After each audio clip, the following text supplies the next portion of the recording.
Hello students. भाई welcome to day 3 of your 4 day challenge. कैसे हैं भाई आप लोग? कैसा चल रहा है आपका 4 डे चैलेंज? आई होप आप लोग उस पर काम कर रहे हैं। बिल्कुल चैलेंज को एक्सेप्ट कर लिया है तो उसे फिनिश भी करना ही करना है। ठीक है भाई। तो भाई आज हम पढ़ेंगे एनसीईआरटी के सारे ग्राफ्स। इंपॉर्टेंट हैं, इंपॉर्टेंट नहीं है हमें मतलब नहीं है, हमें सारे के सारे पढ़ने हैं। फिलहाल के लिए मुझे आपसे क्या चाहिए, फटाफट उठिए, अपनी एनसीईआरटी निकालिए और उसमें देखिए जो जो ग्राफ मैं दिखाऊंगा सारे के सारे चैप्टर नंबर 1 से, मूल कॉन्सेप्ट से स्टार्ट हो जाइए। मैं आपको सारे ग्राफ दिखाऊंगा, उसके बारे में एक्सप्लेन करूंगा। आपको क्या करना है, मीनवाइल जैसे मैं आपको ग्राफ एक्सप्लेन कर रहा हूं, आप बगल में जो उसकी इंफॉर्मेशन है वो भी पढ़ते रहिए। ग्राफ में जो नीचे उसका जो कैप्शन है वो क्या है वो भी देखते रहिए। इसी तरीके से हम सारे ग्राफ में प्रोसीड करेंगे। मैं उससे इंफॉर्मेशन दूंगा, आप उसे रीड भी करते रहेंगे साथ, हैंड टू हैंड। ठीक है।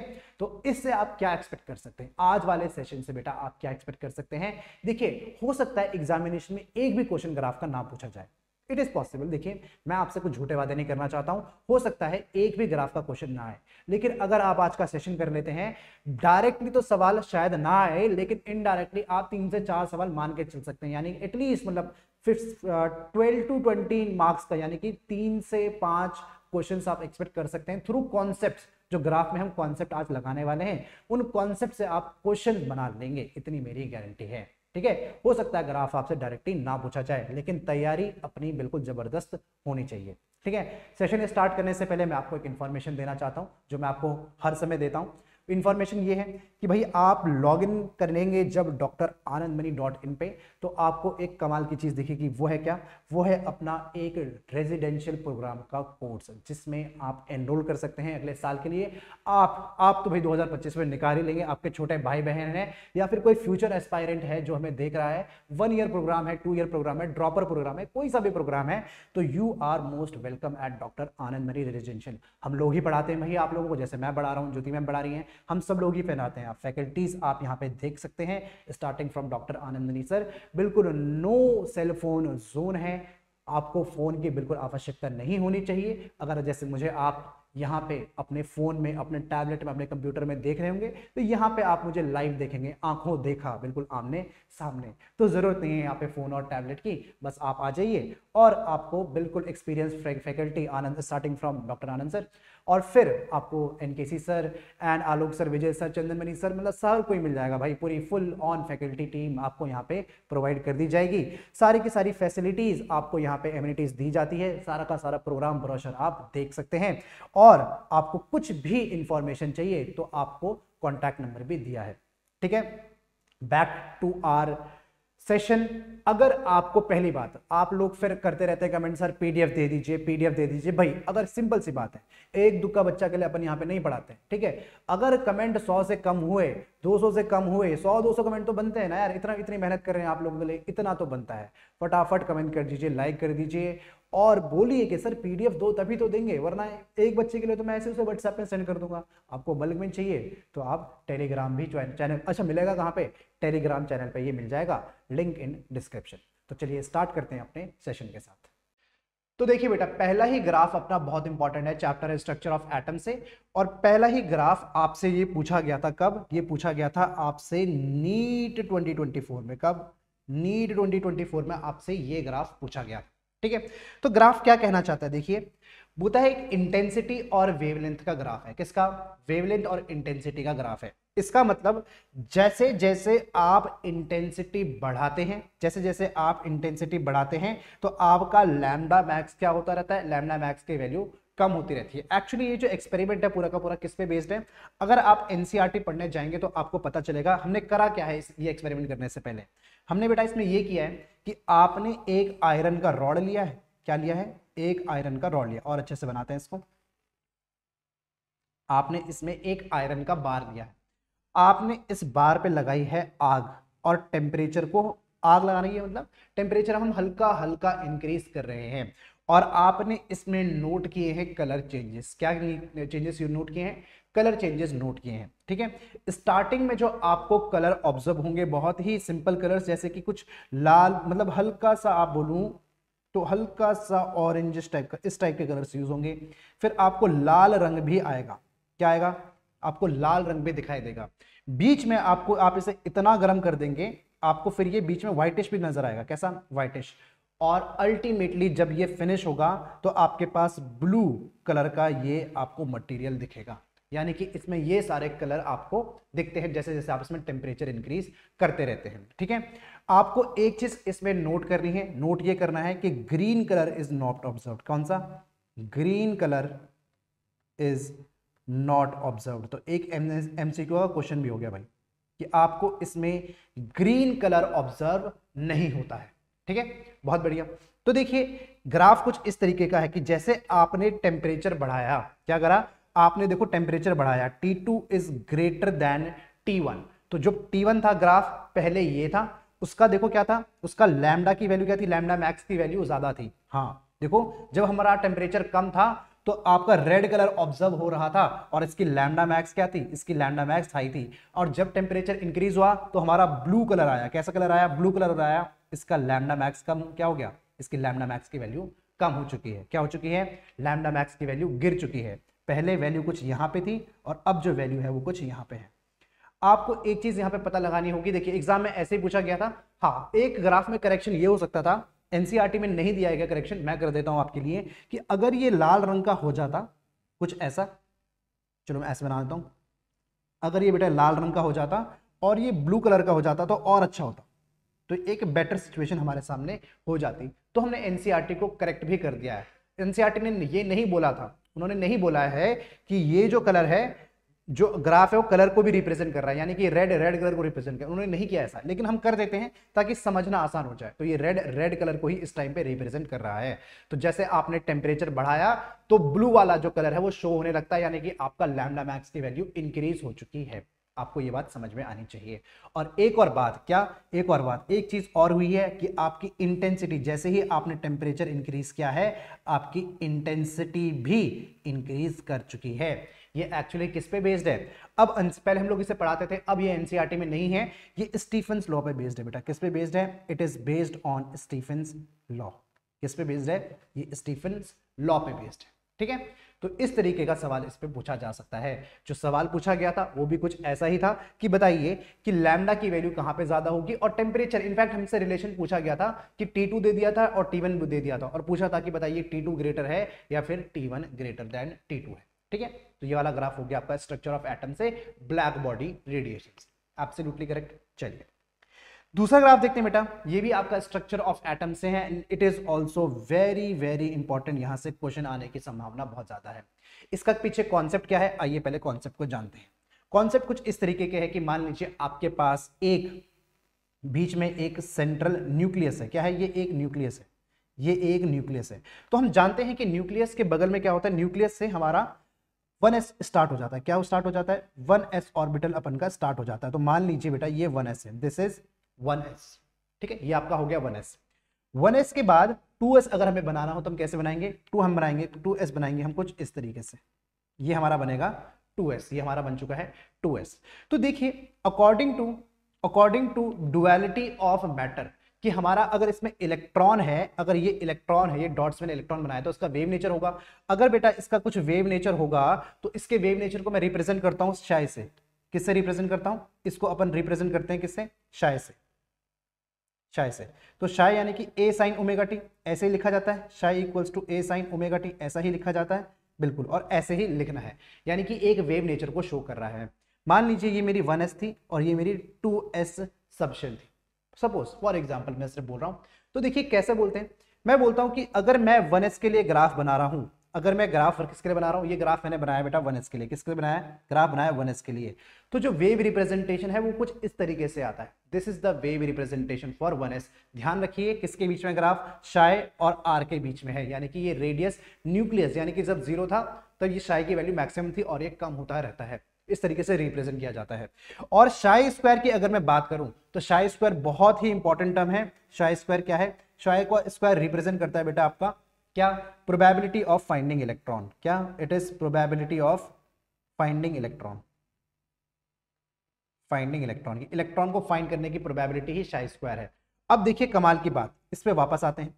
आप इस न्यूक्लियस के पास थे आप जैसे ही इससे दूर जाएंगे, यानी कि इसके पास आपके पास मैक्सिमम प्रोबेबिलिटी के इलेक्ट्रॉन मिल जाए, जैसे ही आप इससे दूर जाते रहेंगे आपको इलेक्ट्रॉन मिलने की प्रोबेबिलिटी कम होती रहेगी। यानी कि 1s का अगर आप शाई स्क्वायर का ग्राफ देखें तो वो कुछ इस तरीके से आना चाहिए कि आप जब न्यूक्लियस के पास थे तो मैक्सिमम प्रोबेबिलिटी थी इलेक्ट्रॉन मिलने की, और वो प्रोबेबिलिटी बिल्कुल रिड्यूस हो रही है। It is almost becoming zero, but zero वो सिर्फ एक पॉइंट पे होगी। कब होगी? देखिए 1s पे वो कभी जीरो नहीं होगी। वो जीरो कहां पे होगी? जब आप इस 1s को क्रॉस कर देंगे आपके पास एक डार्क रीजन आएगा। क्या आएगा? एक डार्क रीजन आएगा। ये रीजन क्या कहलाएगा? ये रीजन बेटा आपका कहलाएगा नोड। क्या कहलाएगा? It will be known as node. ये आपका जहां पे इलेक्ट्रॉन मिलने की संभावना प्रोबेबिलिटी जीरो होगी, this region will be known as node. जैसे कि आप 1s से 2s की तरफ जाते हैं तो आपको एक नोड का रीजन मिलना चाहिए। आइए उसे ग्राफिकली भी देखते हैं। पहले तो हमने सिर्फ क्या किया? पहले तो हमने सिर्फ इसको 2s के लिए क्या करा? हमने 2s के लिए शाय और जीरो और शाय और आर का रिप्रेजेंटेशन देखा किस तरीके से होता है। ध्यान रखिएगा सारे ग्राफ में बेटा जीरो नीचे है। देखिए जीरो यहां पे है, यहां पे है और यहां पे है, यानी कि एक्सेस पे ही है। यहां पे ध्यान रखिएगा जीरो कुछ ऐसा है। यानी कि अगर मैं इसे लेमन लैंग्वेज में यानी कि नॉर्मल तरीके से अगर इसे बनाऊं तो ग्राफ कुछ ये इस तरीके से बनता है। ठीक है, इस तरीके से कुछ ग्राफ बनता है। ये जीरो है, जीरो है, तो सेम ही चीज है, कुछ अलग नहीं है दोनों में। लेकिन कमाल की बात, अगर बेटा मैं शाई स्क्वायर बनाऊं तो ध्यान रखना शाई square can never be negative. अगर वो नेगेटिव हो भी रहा था तो स्क्वायर क्या हो जाएगा? उसका पॉजिटिव हो जाएगा। यहां पे क्या होगा? देखिए इलेक्ट्रॉन को मिलने की प्रोबेबिलिटी पहले क्या होती रही? पहले इलेक्ट्रॉन के मिलने की प्रोबेबिलिटी देखिए इसको, ये डिग्री यहां पे सबसे मैक्सिमम थी न्यूक्लियस के पास, फिर ये डिक्रीज होती रही, डिक्रीज होती रही, डिक्रीज होती रही, तो ये हमें 1s चल रहा है। फिर आया एक रीजन जहां पे इलेक्ट्रॉन के मिलने की संभावना बिल्कुल जीरो है। ये रीजन क्या रिप्रेजेंट कर रहा है? ये बेटा आपका नोड का रीजन रिप्रेजेंट कर रहा है। किसका? एक नोड का रीजन ये रिप्रेजेंट कर रहा है। You will absolutely remember this. उसके बाद ग्राफ नॉर्मली क्या होगा? फिर इलेक्ट्रॉन के मिलने की प्रोबेबिलिटी इंक्रीज होगी और फिर वो डिक्रीज होती रहेगी। ठीक है, तो दो ग्राफ आपके सिलेबस में है, 1s और 2s का। सपोज अब आप ऐसे भी बना सकते हैं। देखिए अगर आपसे कोई 3s का शाई स्क्वायर का ग्राफ पूछ ले तो आप कैसे बनाएंगे? आप बोलेंगे कि देखिए इलेक्ट्रॉन के मिलने की प्रोबेबिलिटी पहले मैक्सिमम थी, फिर एक नोड का रीजन आया, फिर 2s आया, फिर एक नोड का रीजन आया और फिर 3s आ गया। तो देखिए आपको जैसे 3s में मिलेगा, 3s में आपको दो नोड मिलेंगे। कैसे नोड है? ये रेडियल नोड्स हैं। आप फॉर्मूले से भी निकाल सकते हैं। फॉर्मूला होता है बेटा रेडियल नोड का कितना? रेडियल नोड का फॉर्मूला होता है n minus n minus one, that is 3 minus 0 minus 1, that is 2। देखो ग्राफिकली भी 2 आ रहा है, बाय फॉर्मूला भी ये 2 ही आ रहा है। ठीक है, तो you will remember this, graphs important हैं। ठीक है जी, चलिए पीरियोडिसिटी चैप्टर से भी कुछ ग्राफ देख लेते हैं। पहला ही ग्राफ देखो किस चीज का है? आपका है variation of atomic radius with atomic number. Atomic radius का एटॉमिक नंबर के साथ आपको वेरिएशन देना है। बस कैसे देखना है? आपको अक्रॉस द पीरियड देखना है, और सेकंड पीरियड की हम बात करेंगे। कैसे देखना है? आपको अक्रॉस द पीरियड देखना है। पहले ये देखने से पहले मैं नॉर्मली देख लेता हूं कि साइज का ट्रेंड एक्चुअली होता क्या है। तो चलिए बात करें बेटा एटॉमिक साइज की। तो देखिए बात करूं अगर मैं एटॉमिक साइज की तो बात कुछ ऐसी है कि एटॉमिक साइज रेडियस किस पे डिपेंड करता है? It is directly proportional to z effective. It is directly proportional to z effective, and a radius is inversely proportional to what? It is inversely proportional to अच्छा ये तो हो गया z effective and एक second, directly proportional to z effective and it is direct एक second, नहीं एक गलती होगी यहाँ पे, z डायरेक्टली इनवर्सली, यानी कि z इफेक्टिव अगर ज्यादा है तो फोर्स ऑफ अट्रैक्शन ज्यादा होगा और एटॉमिक रेडियस कम हो जाएगा। ठीक है, and radius is directly proportional to principal quantum number. यानी कि जब आप अक्रॉस द, अगर मैं जनरल ट्रेंड की बात करूं तो अक्रॉस द पीरियड अगर आप जाते हैं तो आपका एटॉमिक साइज क्या करता है? आपका एटॉमिक साइज डिक्रीज करता है, और आप ऊपर से नीचे आते हैं एटॉमिक साइज आपका इंक्रीज करता है। तो you will remember this absolutely.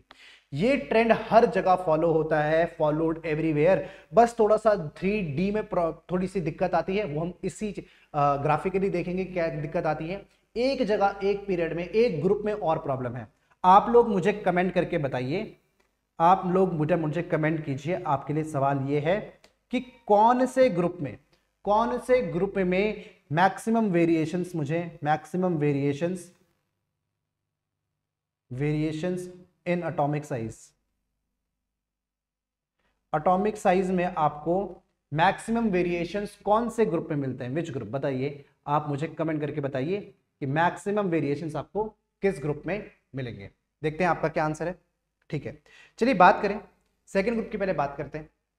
ये आपका lithium, beryllium, boron, carbon, nitrogen, oxygen, fluorine second group है। तो देखो नॉर्मली क्या कर रहा है, अक्रॉस द पीरियड डिक्रीज करना चाहिए था, लिखा मैंने आपको अक्रॉस द पीरियड डिक्रीज करता है। तो क्या ये डिक्रीज कर रहा है, हाँ डिक्रीज कर रहा है। तो कुछ भी खास बात नहीं है इस ग्राफ में, नॉर्मली डिक्रीजिंग ग्राफ ही है, उससे ज्यादा और कुछ भी खास बात इसमें नहीं है।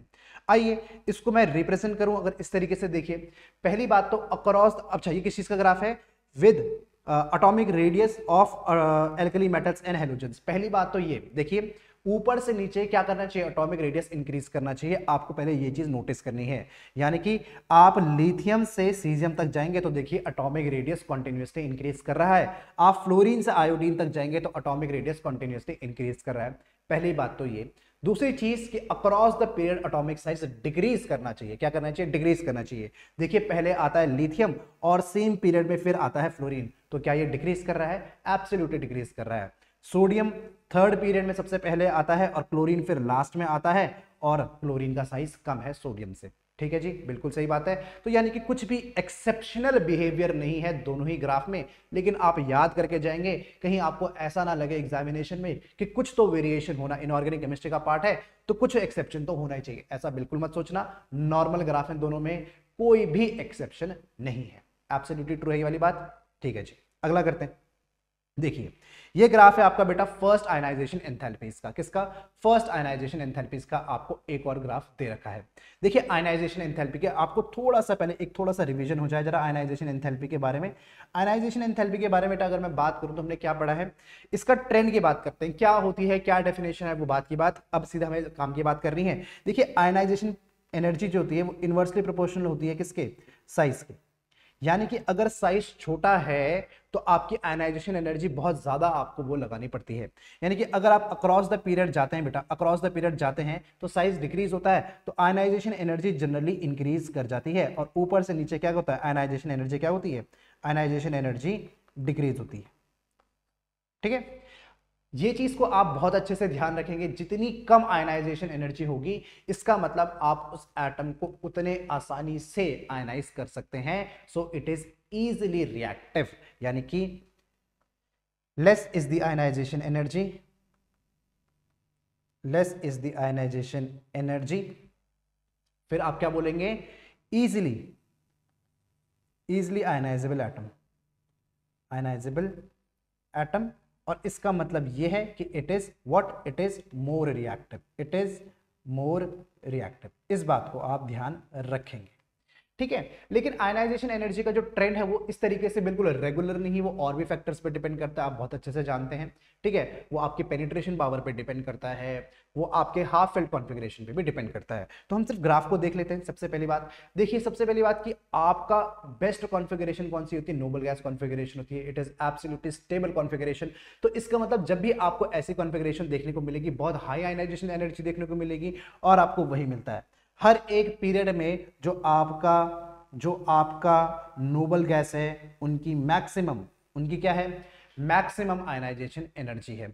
और जो सबसे पहले आ रहे हैं जैसे कि एल्कली मेटल्स, एल्कली मेटल्स जिनका साइज क्या है, इनका साइज सबसे बड़ा है अपने पीरियड में, क्या है, फिर उनकी आयनाइजेशन एनर्जी होती है बहुत कम। इसीलिए सीजियम को आप इजीली सीजियम प्लस बना सकते हैं। ये फोटो किस में यूज होता है भाई, फोटो इलेक्ट्रिक इफेक्ट बहुत अच्छे से दिखाता है। ठीक है, सोलर सेल्स में यूज किया जाता है सीजियम। तो आपको बस ग्राफ को इस तरीके से आइडेंटिफाई करना है। अच्छा, इस ग्राफ में ये जो पॉइंट्स दे रखे हैं, ये जो वेरिएशंस है, क्या है ये, वेरिएशंस है, एक्सेप्शनल बिहेवियर है। इसको कैसे समझेंगे, इसको समझेंगे अगले ग्राफ के थ्रू। देखिए ये है वो ग्राफ, फर्स्ट पीरियड का ग्राफ, क्या फर्स्ट नहीं, first ionisation enthalpy of second period का ग्राफ आपको दे रखा है। देखिए किसका, सेकंड पीरियड का ग्राफ आपको दे रखा है। देखिए नॉर्मली हमें पता है across the period ionisation enthalpy should increase, यानी कि ये ग्राफ बेटा कुछ ऐसा होना चाहिए था। कैसा होना चाहिए था, ये ग्राफ कुछ ऐसा होना चाहिए था, लेकिन आपको एक्सेप्शनल बिहेवियर नजर आया।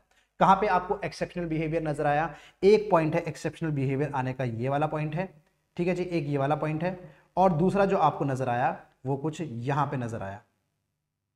ये दो जगह पे आपको एक्सेप्शनल बिहेवियर नजर आ रहा है। ठीक है, पहले बात करते हैं बेरिलियम और बोरॉन की। देखिए बेरिलियम और बोरॉन की बात करूं तो इलेक्ट्रॉनिक कॉन्फ़िगरेशन मुझे लिखनी पड़ेगी।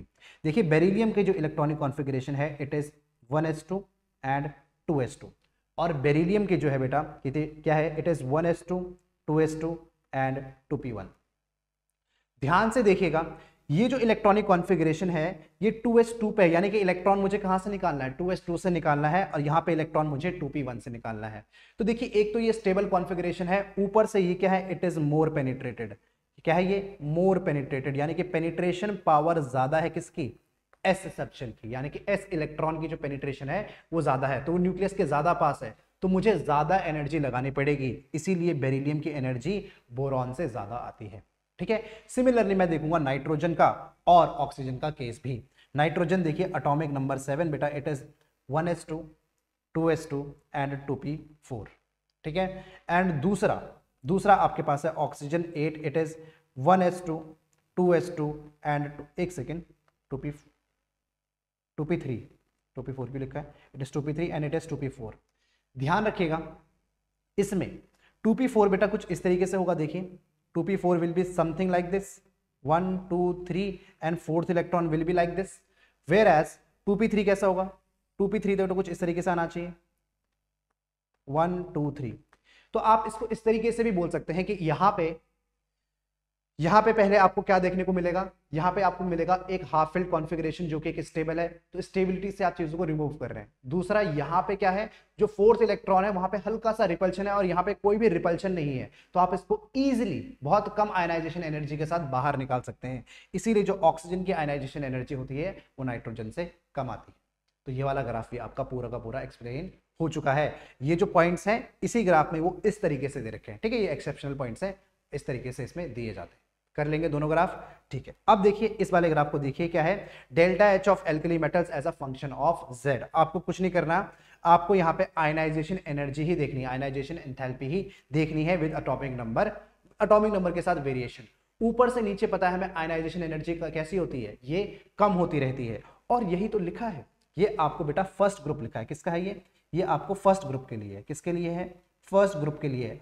हमारी एक्सपेक्टेशन थी कि आयनाइजेशन एनर्जी ऊपर से नीचे कम होती। क्यों कम होती, क्योंकि हमारा जो साइज है वो क्या होता है, इंक्रीज होता है। अगर साइज इंक्रीज हो रहा है तो इलेक्ट्रॉन का जो अट्रैक्शन है न्यूक्लियस से वो कम होता रह रहा है, तो आप उस इलेक्ट्रॉन को, वैलेंस शेल वाले इलेक्ट्रॉन को इजीली बाहर निकाल सकते हैं, तो इसीलिए इट इज डिक्रीजिंग। इसमें कोई भी एक्सेप्शनल बिहेवियर नहीं है। ये बात आई आपको समझ में?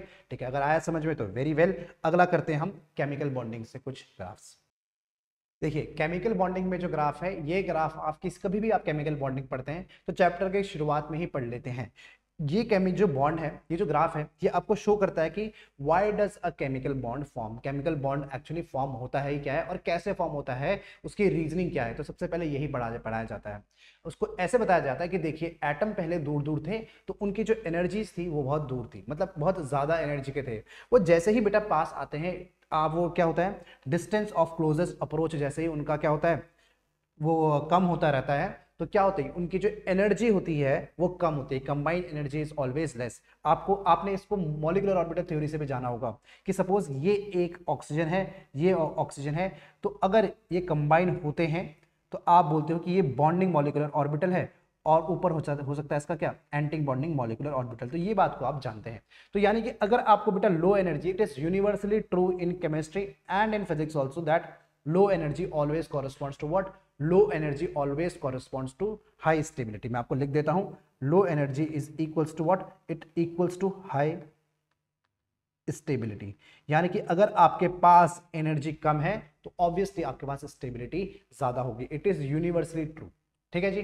तो इसका मतलब आपका केमिकल बॉन्ड फॉर्म हो क्यों, आपका केमिकल बॉन्डिंग क्यों होती है, स्टेबिलिटी के लिए होती है। The ultimate reason is stability. आपका केमिकल बॉन्ड फॉर्म हो रहा है तो मॉलिक्यूल्स स्टेबल होना चाहते हैं। इनके पास बहुत ज्यादा हाई एनर्जी थी, ये पास आए और ये स्टेबल बन चुके हैं। क्या बन चुके हैं, ये स्टेबल बन चुके हैं। इनके पास एनर्जी बिल्कुल रिड्यूस हो चुकी है। तो जैसे ये पास आते हैं इनकी एनर्जी रिड्यूस हो जाती है, और ये जो पार्ट होता है हम बोलते हैं कि यहाँ पे हमारा केमिकल बॉन्ड फॉर्म हो चुका है। क्या हो चुका है, यहाँ पे हमारा केमिकल बॉन्ड फॉर्मेशन हो चुका है। इंपॉर्टेंट चीज जो मार्क करने वाली है वो है बॉन्ड एनर्जी। ये जो आपका नीचे जो ये लिखा है, दिस इज बॉन्ड एनर्जी।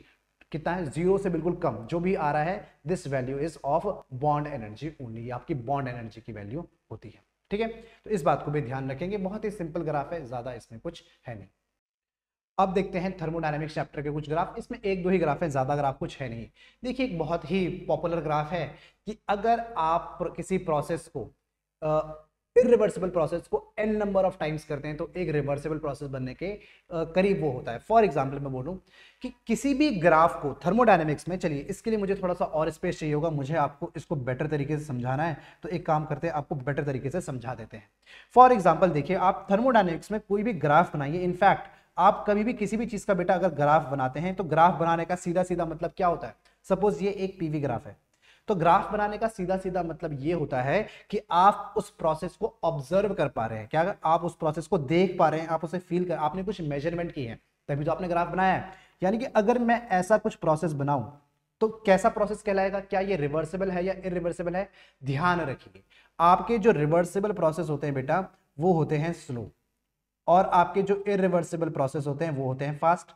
तो ऑब्वियसली अगर आपने कुछ ऐसा ग्राफ बनाया है तो आपने कुछ ऑब्जर्व करके बनाया है, और फास्ट चीज यानी कि इरिवर्सिबल प्रोसेस एक स्टेप में होते हैं, आपको नहीं पता कि वो कितनी देर में हुआ है। तो यानी कि अगर आपने ग्राफ में प्लॉटिंग करी है, ये स्लो प्रोसेस में ही प्लॉटिंग करी होगी, तो ये ग्राफ किसका है, ये हमेशा एक किसका है, रिवर्सिबल प्रोसेस का ग्राफ रहेगा। तो सर क्या इसमें इरिवर्सिबल बना सकते हैं, मैं बोलूंगा बिल्कुल भी नहीं बना सकते भाई। अगर ये एक ए पॉइंट है, ये एक बी पॉइंट है, तो मैं नहीं बता सकता कि इसमें इरिवर्सिबल क्या चीज है। लेकिन क्या है, हमने लोगों ने क्या करा है, हम लोग जुगाड़ू लोग हैं, हमने एक लूप होल ढूंढ लिया, हमने बोला देखिए ए से बी अगर हम डायरेक्टली आ जाए तो वो एक इरिवर्सिबल प्रोसेस होगा। तो हम मान के चलते हैं, ये ऐसा कुछ है नहीं, लेकिन हम मान के चलते हैं कि ये सिंगल स्टेप है और ये कुछ इस तरीके से हुआ होगा। यानी कि हम ए से पहले यहां आए होंगे, हम पहले यहां पे आए होंगे, यहां पे इस जगह पे, और फिर हम यहां से यहां आए होंगे, यानी कि ये O मान लीजिए। तो AOC एक सिंगल स्टेप प्रोसेस है, यानी कि यहाँ पे AOC एक सिंगल स्टेप है, और A से C जो A से जो B, AOC नहीं AOB, और A से जो B है वो स्लो है, वो आराम से यानी कि n नंबर ऑफ स्टेप में हो रहा है। तो ध्यान रखिए AOB यहाँ पे आपका एक सिंगल स्टेप प्रोसेस है, और ये कैसे किसको सिग्निफाई करता है, ये एक इरिवर्सिबल प्रोसेस को सिग्निफाई करता है। ठीक है, तो देखिए आपको ग्राफ दिया गया, ये किस चीज का ग्राफ है, ये आपका पीवी प्लॉट है, where pressure is not constant. क्या है, ये एक आइसोथर्मल का ग्राफ है ड्यूरिंग कंप्रेशन। कंप्रेशन का मतलब है आप वॉल्यूम कम कर रहे हैं, यानी कि ये ऊपर की साइड ये ग्राफ आ रहा है। कैसा आ रहा है, ये ग्राफ बेटा ऊपर की साइड है, यानी कि यहां से यहां की तरफ आप चीजों को कंप्रेस कर रहे हैं, वॉल्यूम कम कर रहे हैं। इसी तरीके से ये कैसा होगा, अच्छा ये भी कंप्रेशन का ही ग्राफ है, लेकिन इसमें देखो क्या दिखाना चाह रहा है, work done on the gas is represented by the shaded area. ये क्या दिखाना चाह रहा है, देखिए मैं इस ग्राफ को बेटर एक्सप्लेन करता हूं यहां से। मान लीजिए ये कि आइसोथर्मल एक्सपेंशन की बात करते हैं, क्या इसकी बात करते हैं, आइसोथर्मल एक्सपेंशन की बात कर लेते हैं हम लोग। ठीक है, देखिए अगर मैं आइसोथर्मल एक्सपेंशन की बात कर रहा हूं तो इसका मतलब मैं पीवी ग्राफ में वर्क डन कैसे निकालता हूं, it is area under the graph. यानी कि अगर मैं इरिवर्सिबल की बात करूं, अगर मैं रिवर्सिबल की बात करूं तो एरिया अंडर द ग्राफ कितना है, देखिए ये है मेरा area under the graph, this is my area under the graph. इस ग्राफ के अंदर इतना सारा एरिया आ रहा है। लेकिन अगर मैं सिर्फ और सिर्फ इरिवर्सिबल की बात करूं तो सिर्फ एरिया अंडर द ग्राफ सिर्फ इतना पोर्शन है, सिर्फ इतना पोर्शन है।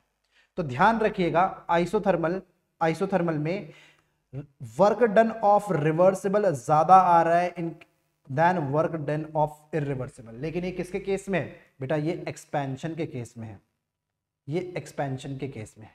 किसके केस में है, ये एक्सपेंशन के केस में है। अगर सर कंप्रेशन का भी बता दीजिए, चलिए आपको मैं कंप्रेशन का भी बता देता हूं। कंप्रेशन होता तो कैसे होता, देखिए रिवर्सिबल में तो कोई प्रॉब्लम नहीं है, वो तो ऐसा ही होता। लेकिन एक्सपेंशन में थोड़ा सा हम बोलते हैं कि हमने पहले क्या किया है, हमने पहले देखा है कि प्रेशर हमने पहले रिड्यूस किया है, यानी कि वो जाता कुछ ऐसा और फिर कुछ ऐसा, इस तरीके से। यानी कि है तो अभी भी मुझे ए से बी ही जाना है, और एओसी यानी कि येलो कलर में जो पार्ट मार्क्ड है वो आपका हो जाएगा एरिया अंडर द ग्राफ। तो बेटा इसमें एरिया अंडर द ग्राफ देखो येलो वाले का कितना है, ये इतना सारा है, दिस इज इट्स ग्राफ। और आपका जो ये वाला है ये कितना है, ये आपका इतना हो जाएगा। तो आपका कौन सा आपको ज्यादा नजर आ रहा है, obviously yellow part is more. तो आप बोलोगे कि कंप्रेशन के केस में, in case of compression work done of irreversible is greater than work done of reversible. कमाल की बात, ठीक है। अगर मैं इसमें एक चीज आपको और बताऊं कि देखिए, अगर मैं क्या करूं इसमें छोटे छोटे स्टेप्स बना दूं, यानी कि देखो ये कैसा है, अगर मैं आपको और इसको जूम इन करूं तो मैंने बोला देखो ये एक इरिवर्सिबल प्रोसेस है, यस और नो, बिल्कुल सही बात है, ये एक इरिवर्सिबल प्रोसेस मैं ऐसे दिखाता हूं ग्राफ में, और ये भी क्या है, एक इरिवर्सिबल प्रोसेस है, ये भी एक इरिवर्सिबल प्रोसेस है। यानी कि ऐसे प्रोसेसेस मैं अगर इनको मैं n नंबर ऑफ टाइम्स जोड़ दूं, ऐसे प्रोसेसेस को बेटा मैं n नंबर ऑफ टाइम्स जोड़ दूं, देखो मैंने ये process n number of times जोड़ दिया, ऐसे छोटे छोटे प्रोसेस मैंने n नंबर ऑफ टाइम्स जोड़ दिए, तो मुझे क्या मिलता है, मुझे कुछ ऐसा प्रोसेस मिलता है, कुछ ऐसा नजर मुझे आता है, कुछ ऐसा नजर आता है, ऐसा कुछ ऐसा नजर आता है। तो यानी कि अगर आप n number of times n number of irreversible process करते हैं तो आपको एक बिगर पिक्चर मिलती है कि शायद वो आपको एक रिवर्सिबल प्रोसेस के बराबर मिल जाए, यानी कि n number of irreversible steps are actually reversible, ठीक है। तो इस तरीके से आपको ये छोटा सा ग्राफ भी दे रखा है, ठीक है। तो ये ग्राफ में इतनी इंफॉर्मेशन तो थी भी नहीं जितने मैंने आपको बता दी, लेकिन आपको ये पता होना चाहिए, ठीक है जी। चलिए अगला ग्राफ देखते हैं, एक बच्चा सा ग्राफ है, छोटा सा ग्राफ है, आपको बताता है किसके बारे में, ये आपको एक एक्सोथर्मिक रिएक्शन के बारे में बता रहा है। एक्सोथर्मिक रिएक्शन क्या होती है भाई, जिसमें आपकी हीट इवॉल्व होती है। हीट इवॉल्व क्यों होती है, क्योंकि रिएक्टेंट्स की हीट ज्यादा होती है, प्रोडक्ट आपका स्टेबल बना है, प्रोडक्ट अगर स्टेबल है तो प्रोडक्ट की एनर्जी कम होगी, तो बाकी हीट क्या हो जाएगी, इवॉल्व आउट हो जाएगी। आपको इस तरीके से बनाते हैं कि हीट ऑफ रिएक्टेंट यहाँ पे होती है और हीट ऑफ प्रोडक्ट यहाँ पे होती है। इस ग्राफ को बेटा कुछ इस तरीके से भी रिप्रेजेंट किया जाता है जो मैं आपके सामने अब बना रहा हूँ। तो this is the graph for exothermic reaction, जहां पे आपकी प्रोडक्ट की एनर्जी कम होती है। अगर मैं एक एंडोथर्मिक के लिए बनाऊं तो प्रोडक्ट की एनर्जी बेटा आपके लिए इसमें ज्यादा होती है। तो ग्राफ कुछ इस तरीके का बनता है। तो एक्सो और एंडो हम आगे भी डिस्कस करेंगे। अगर आपको एक्सो और एंडो में बहुत अच्छे क्वेश्चंस पूछे जाते हैं किसमें, केमिकल काइनेटिक्स में, तो तब तक के लिए बिल्कुल बने रहिए, देखते रहिए कि किस तरीके से उसे करना है, ठीक है जी। चलिए इक्विलिब्रियम के कुछ ग्राफ्स डिस्कस करते हैं। पहला ही graph attainment of chemical equilibrium, कि केमिकल इक्विलिब्रियम किस तरीके से अटेन किया जाता है। देखिए कंसंट्रेशन और टाइम के बाद, देखिए केमिकल अटेनमेंट, आपको एक चीज पता होनी चाहिए, बहुत इंपॉर्टेंट, यहां से एक ग्राफिकली सवाल आता है। वो सवाल क्या, वो डेफिनेशन है एक्चुअली किसकी, केमिकल इक्विलिब्रियम की, कि हाउ इज केमिकल इक्विलिब्रियम की डेफिनेशन है क्या। देखिए इक्विलिब्रियम की डेफिनेशन आपके सामने बेटा ये है। इक्विलिब्रियम क्या होता है, इक्विलिब्रियम बेटा वाली कंडीशन है जहां पे rate of forward reaction is equals to rate of backward reaction। यानी कि ये तो बिल्कुल मतलब इसमें तो कोई दिक्कत होनी ही नहीं चाहिए किसी बच्चे को। कोई आपसे इक्विलिब्रियम पूछे कि क्या है, तो ये है इक्विलिब्रियम, जहां पर rate of forward reaction equals to rate of backward reaction होता है। यानी कि कोई अगर बेटा ग्राफ की बात करे तो ग्राफ आपके लिए बहुत सिंपल होना चाहिए इसके लिए, कि मान लीजिए ये एक फॉरवर्ड रिएक्शन है और ये फॉरवर्ड रिएक्शन है और ये एक बैकवर्ड रिएक्शन है। तो एक टाइम के बाद दोनों ही क्या हो जाएगा, दोनों का रेट सेम हो जाएगा, ये आपकी इक्विलिब्रियम की कंसंट्रेशन हो जाएगी। ध्यान रखिए मैं रेट और टाइम के साथ ग्राफ बना रहा हूं, क्या है ये, रेट, तो ये इक्विलिब्रियम को रिप्रेजेंट करेगा एनी हाउ। लेकिन इक्विलिब्रियम में एक और डेफिनेशन होती है, वो क्या होती है, ये तो बहुत सिंपल सा ग्राफ है, इसको मुझे देखने की जरूरत नहीं है, वो यहाँ ये मुझे देखना है क्या, इक्विलिब्रियम की बेटे एक और डेफिनेशन होती है कि कंसंट्रेशन बिकम्स कांस्टेंट। क्या, कंसंट्रेशन बिकम्स कांस्टेंट, कंसंट्रेशन आपका कांस्टेंट हो जाता है। ध्यान रखना मैंने कांस्टेंट बोला है, इक्वल नहीं बोला। इट मे और मे नॉट बी इक्वल, वो इक्वल हो भी सकता है, वो इक्वल नहीं भी हो सकता है, उसकी मर्जी, हो भी सकता है और नहीं भी हो सकता है। यानी कि हमारे पास जो कंसंट्रेशन से जो रिलेटेड क्वेश्चन है वो कुछ इस तरीके का आएगा। देखो यहाँ पे रिप्रेजेंट नहीं हो रहा अच्छे से, लेकिन मैं आपको एक बेटर ग्राफिकली बता सकता हूँ। कैसे बताऊंगा, देखिए कैसे हो सकता है, एक सेकेंड, हाँ देखिए, हाँ वो ग्राफ कुछ इस तरीके से हो सकता है। इसको डुप्लीकेट कर लेते हैं, 2 मिनट।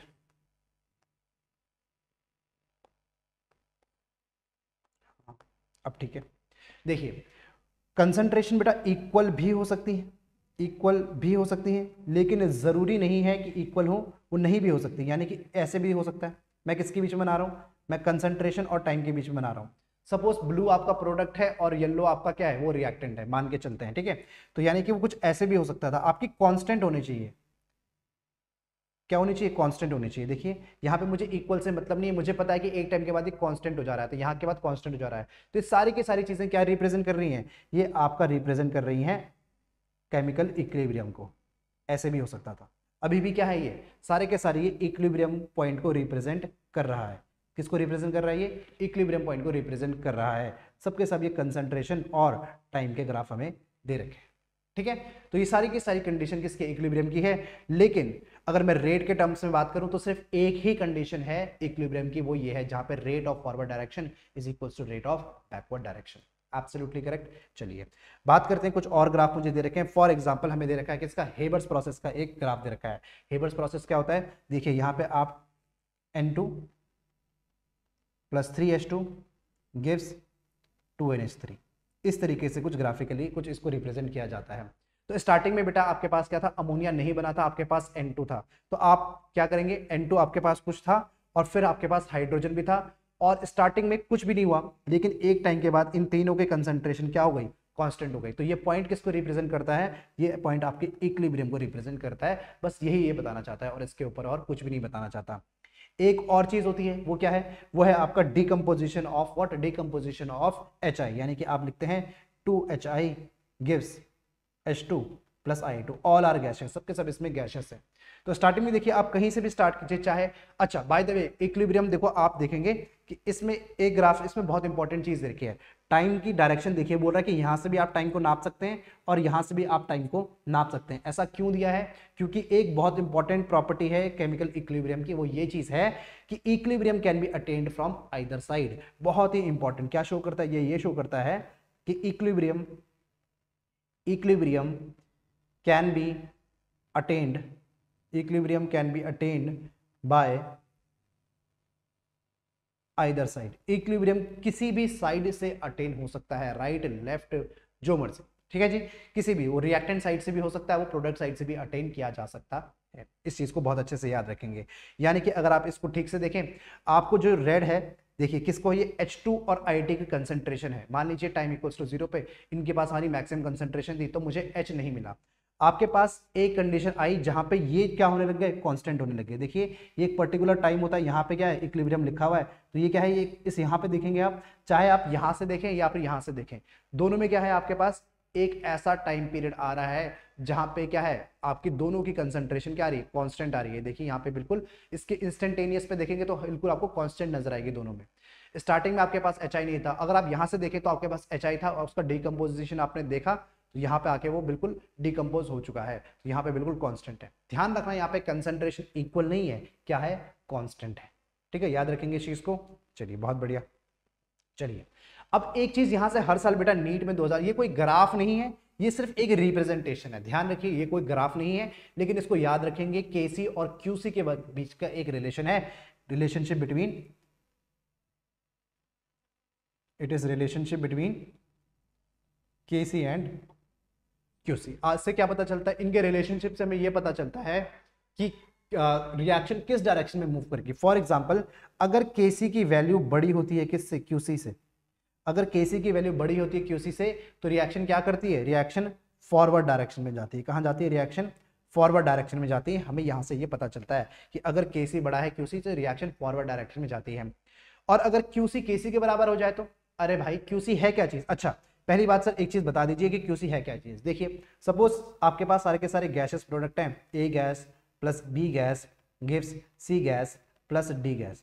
तो आप इक्विलिब्रियम कांस्टेंट को कैसे बोलते हो, आप बोलते हो कि इक्विलिब्रियम कांस्टेंट क्या है, बोलता है कि किसी भी कंसंट्रेशन पे, बोलता है कि एट इक्विलिब्रियम टाइम, कि जब टाइम हमारा इक्विलिब्रियम अटेन हो चुका है, तो concentration of B concentration of C upon concentration of D upon concentration of A into concentration of B, ऐसे ही बोलते हैं। लेकिन आपका क्यूसी क्या होता है, क्यूसी भी यही होता है, concentration of C into concentration of D upon concentration of A into concentration of B, ये भी यही चीज है, लेकिन it is at any given time, at any given time, at any given time, किसी भी टाइम पे अगर हम कंसंट्रेशन का रेशियो निकालते हैं तो वो क्यूसी ही होता है। It is by reaction quotient.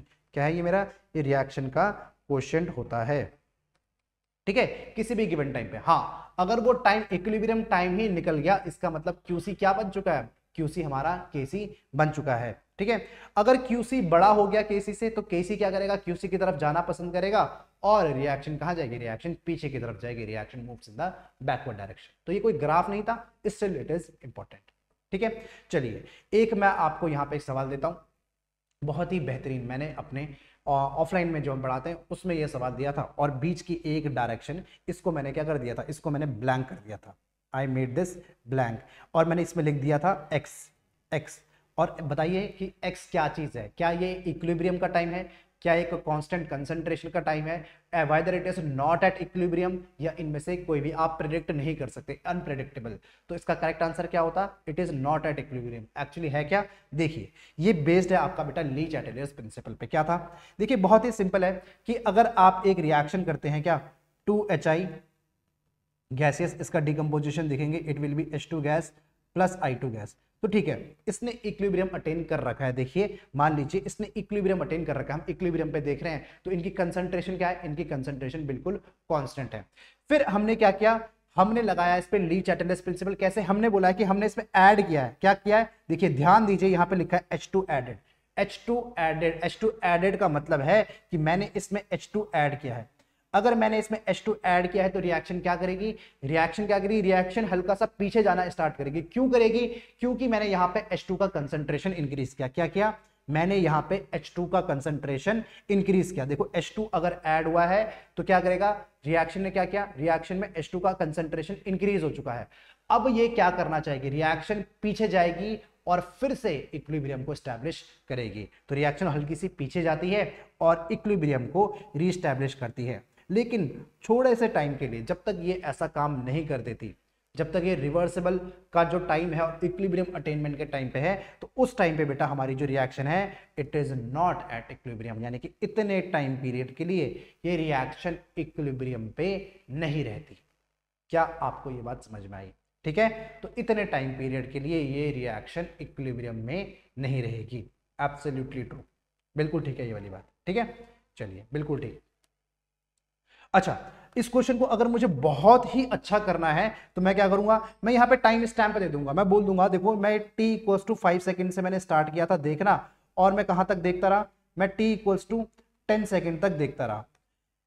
मैंने जब हाइड्रोजन ऐड किया था तो मैंने कब कहां पे ऐड किया, मैंने ये ऐड किया था t इक्वल्स टू कब, मैंने ये ऐड किया t इक्वल्स टू 5 सेकंड में ऐड किया, और मैंने नोटिस किया कि t इक्वल्स टू 7 सेकंड में इक्विलिब्रियम फिर से अटेन किया। तो अगर आपसे क्वेश्चन ये पूछा जाए, आपसे मैं क्वेश्चन पूछता हूं, आप लोग मुझे कमेंट करके बताना। बहुत ही देखो अब तो इजी हो गया क्योंकि मैंने बता दिया, तो बहुत इजी हो गया।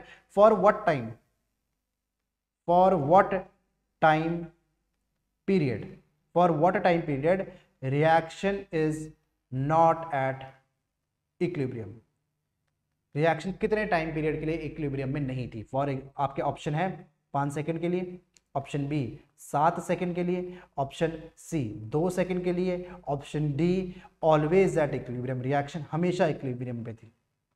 तो बताइए, कमेंट कीजिए कौन सा ऑप्शन बिल्कुल सही होगा, फटाफट कर दो ताकि मुझे समझता है कि आपको समझ में आ भी रहा है या नहीं आ रहा है। इसी तरीके से देखिए आपको कितना बढ़िया क्वेश्चन बन गया, ऐसा क्वेश्चन आपने कभी देखा भी नहीं होगा, देखा भी नहीं होगा, अभी अभी बनाया गया आपके लिए, ठीक है जी। हाँ जी बेटा, सॉल्यूशन चैप्टर से अपना सबसे पहला ग्राफ देखते हैं। सबसे पहला ग्राफ है आपके पास एक पार्शियल प्रेशर ऑफ HCl और मोल फ्रैक्शन ऑफ HCl के बारे में। देखिए बहुत ही इंपॉर्टेंट ग्राफ है, बहुत ही सिंपल ग्राफ है, येट इंपॉर्टेंट व्हाई, क्योंकि ये ग्राफ बेस्ड है किसके ऊपर, it is based on Henry's law, यानी कि हेनरी लॉ के ऊपर ये ग्राफ बेस्ड है। हेनरी लॉ क्या कहता है, हेनरी लॉ ये कहता है कि जो भी आपका पार्शियल प्रेशर होता है किसी भी गैस A का, वो डायरेक्टली प्रोपोर्शनल होता है बेटा उसके मोल फ्रैक्शन के बराबर। अगर आप ये एक प्रोपोर्शनलिटी साइन को हटाते हैं तो आपका एक कांस्टेंट आता है जिसे हम बोलते हैं Henrys constant, that is KH। यानी कि अगर आप PA और काई A के बीच में ग्राफ बनाते हैं, जैसे कि यहाँ पे बना भी रखा है, किसके बीच में, PA और काई A के बीच में, यहाँ पे HCl हमने गैसेस फॉर्म में लिया है, तो इट इज डायरेक्टली प्रोपोर्शनल का एक ग्राफ हो गया। कमाल की बात यह है इस ग्राफ में सबसे इंपॉर्टेंट, यहाँ से क्वेश्चन पूछा जाएगा क्या, इससे बताएगा कि इस ग्राफ का जो स्लोप है वो आपको क्या देगा। तो भाई इसका आंसर क्या होगा, इस ग्राफ का जो बेटा जो स्लोप होगा वो आपको देगा हेनरीज कांस्टेंट, KH की वैल्यू इस ग्राफ का स्लोप आपको ये प्रोवाइड करेगा। तो it is very very important graph. Important क्यों? क्योंकि 2024 में हेनरीज लॉ से एक सवाल आया था, तो इसके आने के चांसेस बढ़ जाते हैं, यानी कि एग्जामिनर का ध्यान जा रहा है इस वाले टॉपिक पे। ठीक है, तो आएगा तो कर लेंगे। डायरेक्ट ग्राफ बहुत ही सिंपल ग्राफ है, लेकिन बस ये याद रखना है कि जो उसका स्लोप है क्या रिप्रेजेंट कर रहा है, वो KH को रिप्रेजेंट कर रहा है। The slope of the line is the Henry's law constant, that is KH। आपको वैल्यू भी पूछ सकता है। फॉर एग्जांपल अगर यहाँ पे अच्छे से अगर ग्राफ की मार्किंग हो तो देखिए ये वैल्यूज को भी पूछा जा सकता है, यानी कि 500 की ये और इस तरीके से, यानी कि KH की वैल्यू हो जाएगी दैट इज 500 अपॉन 0.010 के बराबर। ऑलराइट, कर लेंगे आप ऐसा ग्राफ अटेम्प्ट। चलिए सॉल्यूशन चैप्टर के बेटा कुछ और ग्राफ देखते हैं। देखिए एक बहुत इंपॉर्टेंट ग्राफ, ये आपने बहुत ही पॉपुलर ग्राफ है। ये कैसा ग्राफ है? एक पॉपुलर ग्राफ है। आपने क्या किया है? देखिए आपने एक बीकर लिया है, एक क्लोज कंटेनर लिया है। इनफैक्ट क्या लिया है? एक क्लोज कंटेनर आपने लिया है और इसमें आपने दो तरीके के पार्टिकल्स रखे हैं, यानी कि दो आपने सॉल्यूशंस कुछ इस तरीके से रखे हैं। मान लेते हैं एक आपका ये हो गया ब्लू कलर का और एक आप मान लीजिए ये आपका येलो कलर का पार्टिकल्स हो गया। आप किसी को भी ए मान लीजिए, किसी को भी बी मान लीजिए। सपोज ए आपका येलो वाला है और बी आपका ये ब्लू वाला हो गया। तो भाई इसका जब एक इक्विलिब्रियम अटेन हो जाता है, जो टोटल वेपर प्रेशर है वो किसके बराबर होता है? PT is equals to PA plus PB। यहाँ पे PA और PB क्या है? PA और PB है partial pressure of gas A and partial pressure of gas B। यहाँ पे जो बेटा PA की वैल्यू होती है इट इज P0A काई A के बराबर और PB की वैल्यू होती है क्या? P0B काई B के बराबर। वेयर P0 और P0A और P0B क्या रिप्रेजेंट करते हैं? ये प्योर मतलब मैक्सिमम प्रेशर को रिप्रेजेंट करते हैं। जब आपका प्योर कंपाउंड प्रेजेंट था, इट वाज मैक्सिमम प्रेशर जब आपके पास प्योर कंपाउंड प्रेजेंट था, when chi A was equals to 1। For example अगर मैं बात करूं, देखो यहाँ पे एक ग्राफिकल रिप्रेजेंटेशन देख लीजिए। P0 1 है आपके पास और एक वैल्यू है आपके पास P0 2। यहाँ पे आप ये लेके चलेंगे 1 और 2 आपके पास दो टाइप के इसमें कंपाउंड्स हैं, उनका मिक्सचर हमें दे रखा है। तो देखिए जब काई 1 की वैल्यू 1 थी, यानी कि सिर्फ काई 1 प्रेजेंट था, तो ये मैक्सिमम था प्योर का, फर्स्ट वाले कंपाउंड का प्योर ये वेपर प्रेशर है, दैट इज P0 1। और इसी तरीके से जब काई 2 की वैल्यू क्या थी? 1 थी, तो प्योर वाले का था P0 2। इनके बीच का जो प्रेशर है बेटा हमेशा क्या आएगा? PT is equals to P1 plus P2 के बराबर। क्या? PT is equals to P1 plus P2 के बराबर ऑलवेज। ये जो डॉटेड लाइन है वेरी इंपॉर्टेंट, देखिए ग्राफ में इसके बारे में लिखा गया है, कह रहा है the dash line 1 and 2 represent the partial pressure of the component. क्या रिप्रेजेंट करती है? The dash line represents the partial pressure of the components. ये कंपोनेंट्स के पार्शियल प्रेशर को आपको रिप्रेजेंट करी जा रही है। एक और इसमें बहुत इंपॉर्टेंट बात की है, अच्छा यहाँ पे नहीं लिखा है, ये लिखा है आपके स्टेटमेंट में। जब आप एनसीईआरटी पढ़ेंगे, इस ग्राफ के बगल में आप एनसीईआरटी को देखेंगे तो एनसीईआरटी की काफी एक अच्छी लाइन लिखी गई है इसके बारे में। क्या वो लाइन बेटा? ये है वो लाइन, ये है एनसीईआरटी में लिखा गया है कि सपोज आपके पास ऐसा ग्राफ ऑब्टेन होता है तो आप इनकी वोलेटिलिटी के बारे में क्या कह सकते हैं? इन दोनों में से ज्यादा वोलेटाइल कौन सा वाला सब्सटेंस है? चलिए आपको एक क्वेश्चन में दे रखता हूं, अगर आपको ये ग्राफ गिवन है तो आप मुझे कमेंट सेक्शन में बताइए। आप बेटा मुझे कमेंट करके क्वेश्चन का जवाब दीजिए, which among 1 and 2 which one is more volatile? which one is more volatile? देखते हैं कौन आप में से सही जवाब देता है। I will pin that comment, मैं वो कमेंट को पिन कर दूंगा। एग्जाम में बिल्कुल आ सकता है, आपको ऐसा ग्राफ दे देगा और बोल देगा बताइए component number 1 and component number 2 में से ज्यादा वोलेटाइल कंपोनेंट कौन सा है? Which among the following 1 and 2 which one is more volatile? आपको कहां देखना है? फ्रॉम द ग्राफ, ग्राफ देख के बताना है। देखते हैं आप लोगों में से कौन इसका सही जवाब देता है। ठीक है, चलिए अगले ग्राफ के ऊपर बढ़ते हैं। एक बहुत ही सिंपल ग्राफ, वेपर प्रेशर और मोल फ्रैक्शन के बीच में। हमें पता है कि जो वेपर प्रेशर है वो डायरेक्टली प्रोपोर्शनल है। अभी जो हमने हेनरीज कांस्टेंट देखा था, देखो क्या था? वेपर प्रेशर मान लीजिए ए है, it is directly proportional to what? Mole fraction of A. अभी हमने यही ग्राफ तो देखा था, यही तो था HCl और उसका भी, वेपर प्रेशर ऑफ HCl और मोल फ्रैक्शन का। बस यहाँ पे देखिएगा, यहाँ पे जो मैक्सिमम वैल्यू है, अगर आपका प्योर कंपोनेंट प्रेजेंट है, क्या प्योर कंपोनेंट प्रेजेंट है, यानी कि काई ए की वैल्यू अगर 1 हो जाती है तो PA बिकम्स मैक्सिमम, यानी कि PA जो होता है it tends to be P0A। जब काई ए बेटा आपका क्या हो जाएगा? 1 हो जाएगा। तो प्रोपोर्शनलिटी साइन होता है तो P is equals to PA equals to P0A, chi ए के बराबर ये आता है। और इसीलिए यहाँ पे ये गिवन है कि vapour pressure of pure solvent क्या रिप्रेजेंट कर रहा है, एक इंटरसेप्ट को ये रिप्रेजेंट कर रहा है इस तरीके से। ठीक है, वेरी इंपॉर्टेंट, मतलब आपको यहाँ पे x लिख के दे देगा और पूछेगा बताइए यह किस चीज को रिप्रेजेंट कर रहा है, ये x किसको रिप्रेजेंट कर रहा है, vapour pressure of pure solvent को रिप्रेजेंट कर रहा है। ठीक है जी, चलिए बहुत ही बढ़िया। चलिए फिर आते हैं दो नए ग्राफ के ऊपर। आपको हम सॉल्यूशन चैप्टर में पढ़ते हैं, दो टाइप के सॉल्यूशंस होते हैं, एक होते हैं आपके आइडियल सॉल्यूशंस और एक होते हैं आपके नॉन आइडियल सॉल्यूशंस। देखिए सबसे पहले मैं बात करूं एक आपके आइडियल सॉल्यूशंस के, और उसमें भी हम क्या देख रहे हैं, देखो जो आइडियल सॉल्यूशन होगा उसमें हम देखेंगे positive deviation and negative deviation. तो हम अभी आइडियल सॉल्यूशन में क्या देख रहे हैं, एक पॉजिटिव डिविएशन देख रहे हैं। क्या देख रहे हैं, पॉजिटिव डिविएशन देख रहे हैं। ठीक है, देखो नॉर्मल जो लाइन थी, ये डैश लाइन क्या रिप्रेजेंट कर रहा है कि आपने नॉर्मल तरीके से किस तरीके से देखना था, लेकिन अब हमारा जो सॉल्यूशन का जो वेपर प्रेशर आ रहा है ये ठीक से नहीं आया यहाँ पे, कोई बात नहीं हम कर देते हैं, ये कुछ आएगा इस तरीके से, कुछ इस तरीके से रिप्रेजेंट किया जाएगा इसको। ये होगा किसका, वेपर प्रेशर ऑफ सॉल्यूशन, और ये आपको रिप्रेजेंट करेगा पॉजिटिव डिविएशन को। क्या रिप्रेजेंट करेगा, पॉजिटिव डिविएशन को ये रिप्रेजेंट करेगा। ठीक है, इस चीज को बहुत अच्छे से, यानी कि आप इस तरीके से समझ सकते हैं, अगर ग्राफ ऊपर की तरफ जा रहा है नॉर्मल से तो इट इज पॉजिटिव डिविएशन, और ग्राफ अगर नॉर्मल से नीचे की तरफ जा रहा है तो इट इज नेगेटिव डिविएशन। तो क्या है, वो एक नेगेटिव डिविएशन है। ठीक है, यू विल रिमेंबर दिस, इस चीज को याद रख सकते हैं, काफी सिंपल है ग्राफिकली देखना पॉजिटिव डिविएशन को और नेगेटिव डिविएशन को। हाँ, आपको एक चीज बता दूं, देखिए यहाँ पे मैं आपको थ्योरी नहीं पढ़ा रहा हूं, सिर्फ ग्राफ का एक्सप्लेनेशन कर रहा हूं। आपको एक चीज पता होनी चाहिए, वो चीज पता क्या होनी चाहिए, देखिए मान लीजिए आपके पास एक पॉजिटिव डिविएशन दिया है, तो मुझे बताइए अगर मैंने एक सॉल्यूशन, मैंने एक बीकर में, अगर मैंने बीकर क्यों, एक क्लोज कंटेनर ले लेते हैं, एक क्लोज कंटेनर ले लेते हैं, आपने सॉल्यूशन प्रिपेयर किया है, तो आपके पास बेटा कुछ ए टाइप के इंटरेक्शंस होंगे, ए टाइप के इंटरेक्शंस होंगे, और पहले कुछ बी टाइप के इंटरेक्शंस भी होंगे, और इन दोनों से मिलकर हमारा सॉल्यूशन बना है जिसमें ए बी टाइप का इंटरेक्शंस होंगे। यही होगा, ऐसा ही होगा, ये सब काम कहाँ हो रहा है, ये सबके सब काम एक सॉल्यूशन में हो रहा है। तो मेरे पास ए टाइप का इंटरेक्शन था, बी टाइप, बी ए लिखा है बट बी टाइप का इंटरेक्शन था, यानी कि ये दोनों सॉल्यूट थे स्टार्टिंग में, फिर हमने इन्हें मिलाया तो सॉल्यूशन में आ गए, तो हमारा A B type of interaction हुआ। तो इससे मुझे क्या पता चलता है कि मेरा वेपर प्रेशर नॉर्मल से ज्यादा आ रहा है। क्या, मेरा वेपर प्रेशर नॉर्मल से ज्यादा आ रहा है, यानी कि ए बी को मैं आसानी से तोड़ सकता हूं, यानी कि ए और बी इजीली ब्रेकेबल है, इसीलिए ये ऊपर नॉर्मल से मुझे ज्यादा दिखाई देंगे। इसका मतलब ए बी का जो बेटा इंटरेक्शन होगा वो बहुत लूज इंटरेक्शन होगा, वो एक वीक इंटरेक्शन होगा, किससे, ए और बी से, ए और बी से, यानी कि ए बी का इंटरेक्शन क्योंकि वीक है, ए बी का इंटरेक्शन क्योंकि वीक है तो हम उसे इजीली ब्रेक कर सकते हैं, क्योंकि वो इजीली ब्रेकेबल है तो हमें नॉर्मल से ज्यादा वेपर प्रेशर नजर आएगा। हमारा सॉल्यूशन किसकी तरफ जाएगा, एक पॉजिटिव डिविएशन की तरफ जाएगा। तो ये हो गया पॉजिटिव डिविएशन, एग्जैक्टली ऑपोजिट इसका हो जाएगा आपका नेगेटिव डिविएशन भी। तो आपको ये वाली बात समझ में आनी चाहिए। ठीक है, अगर इतनी बात समझ में आती है, चलिए अगला ग्राफ देखते हैं, वेपर प्रेशर फॉर व्हाट, आपको दिया है डेल्टा टीबी, यानी कि डेल्टा टीबी का, हाँ freezing, depression in freezing point का आपको एक ग्राफ दिया है। क्या आपको एलिवेशन का भी दिया है,